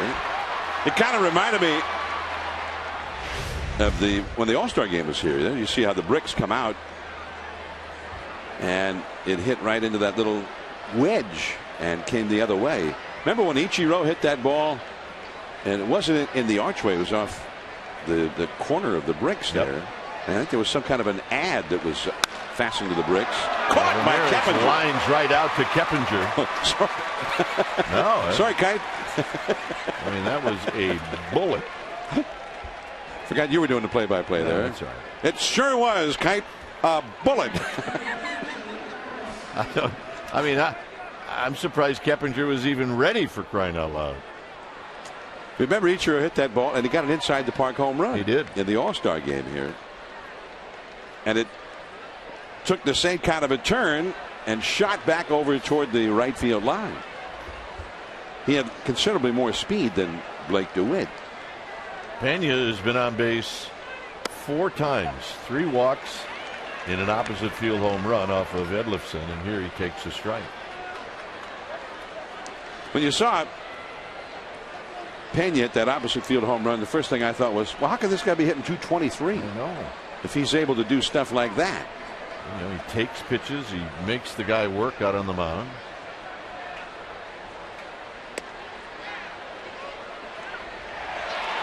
Roll the swing. I don't know if he actually went around, but at this point in time, the Giants will take it. It's 0-2. Well, here's a look. Oh, I don't think that would have been a home run, but that's called thank you very much. 0-2 to Pena. And Pena, he went around again. Come on, somebody ask. You got to check. 1 ball and 2 strikes. Eli, point to the third base umpire. Well, maybe he knows he already got away with one. Yeah. Maybe asking for a little too much. 1 ball and 2 strikes.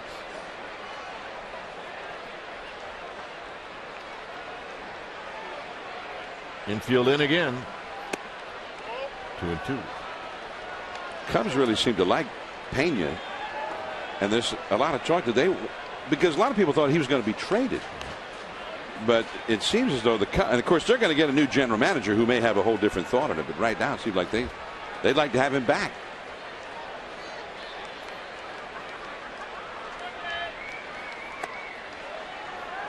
Three and 2. There'll be a lot of changes, you would figure, with the Cubs, with a new GM coming in who may not want to keep the old GM's manager hire, Mike Quaddy. Manager, coaches, everybody's kind of in limbo, as it usually is when you bring in a new man in charge. 3 balls, 2 strikes. Chopped. DeRosa to Keppinger. You don't see many 3-4s when it's not a bunt. Now, how did DeRosa know he was going to be there?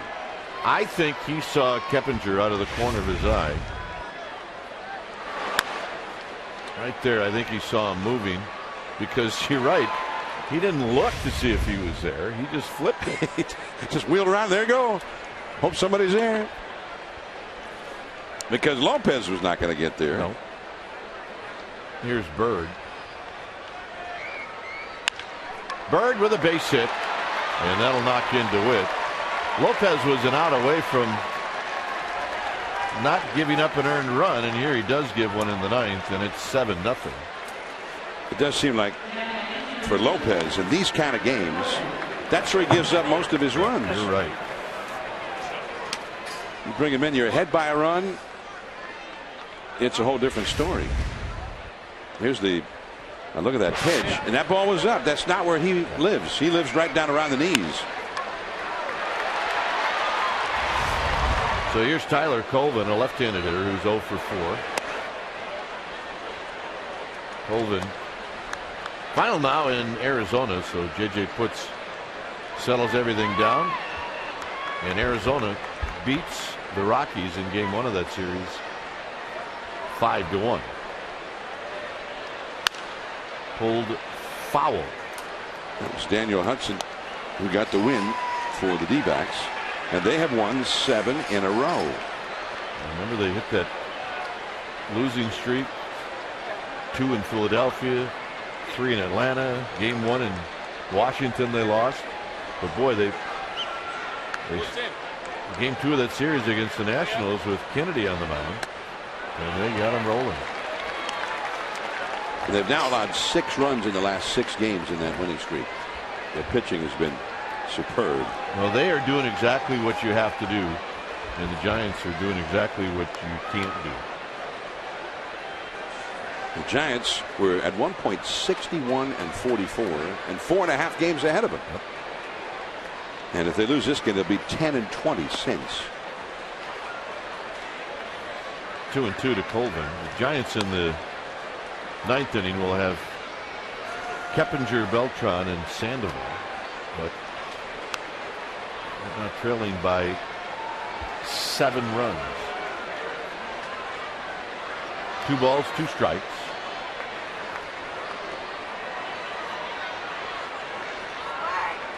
And this is a bolt to right field, and Beltran's going to come in and make the catch. Bottom of the 9th, 7 to tie, 8 to go home.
Right here on Comcast Sportsnet Bay Area. Host Jim Kozimor and Damon Andrews. You see reaction from this ball game.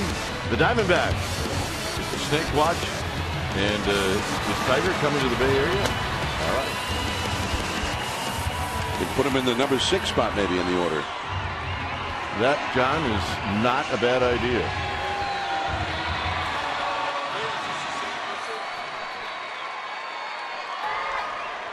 So here's Wells to Keppinger, and it's on the outside corner for a strike. Wells has a 2-hit shutout. He's never pitched a shutout as Tony Campana comes in to play left field replacing Soriano. He's never pitched a 2-hit shutout. He's never pitched a shutout. He's never pitched a complete game. Down the right field line and foul. Not in the big leagues, not in the minor leagues. Now maybe in little league somewhere or high school. That would be the last time he'd ever had pitched a complete game. He had 102 pitches thrown coming into this inning.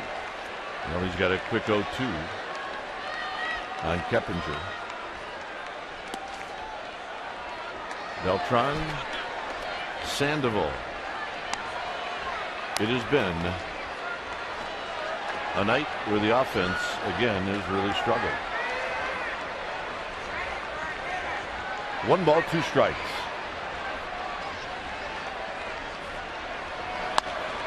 Out of play. Now he did pitch very well his last time out. Maybe his best game of the whole year against a very hot team, the Atlanta Braves. He went 6 2/3 innings, allowed 2 hits and 1 run. And he has backed that up with an even better one. Keppinger pops this one up. Colvin will give chase, and it's in row 3. Congratulations to the folks in row 3.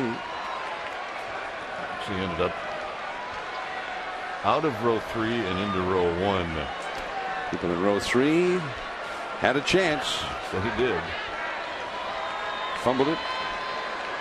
Frittered it away. The 1-2 to Keppinger. Big chopper to Ramirez. 1 out. Bringing Beltran to the plate. Keppinger 0 for 4. He hadn't had many of those lately. It's not, and usually if he does take an 0 for 4, somebody has made a diving play to take a hit away from him. Well, he's got a 2-hitter going, does Randy Wells, as Keppinger heads back to the dugout. And one of those hits was almost caught in center field by Marlon Byrd. And one of them was a clean single to left by Fontenot. Yep. And clean it was.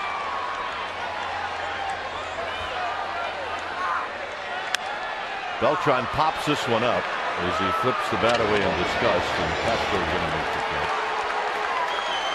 2 outs, and that'll bring to the plate Pablo Sandoval.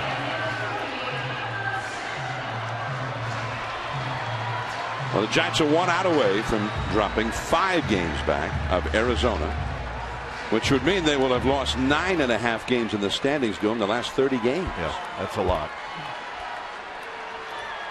And they are wearing it. Sandoval has hit the ball well 3 times, all to the outfield. And he's 0 for 3, and here he takes a strike. Good changeup from Wells, and he's had a great one tonight. Yeah.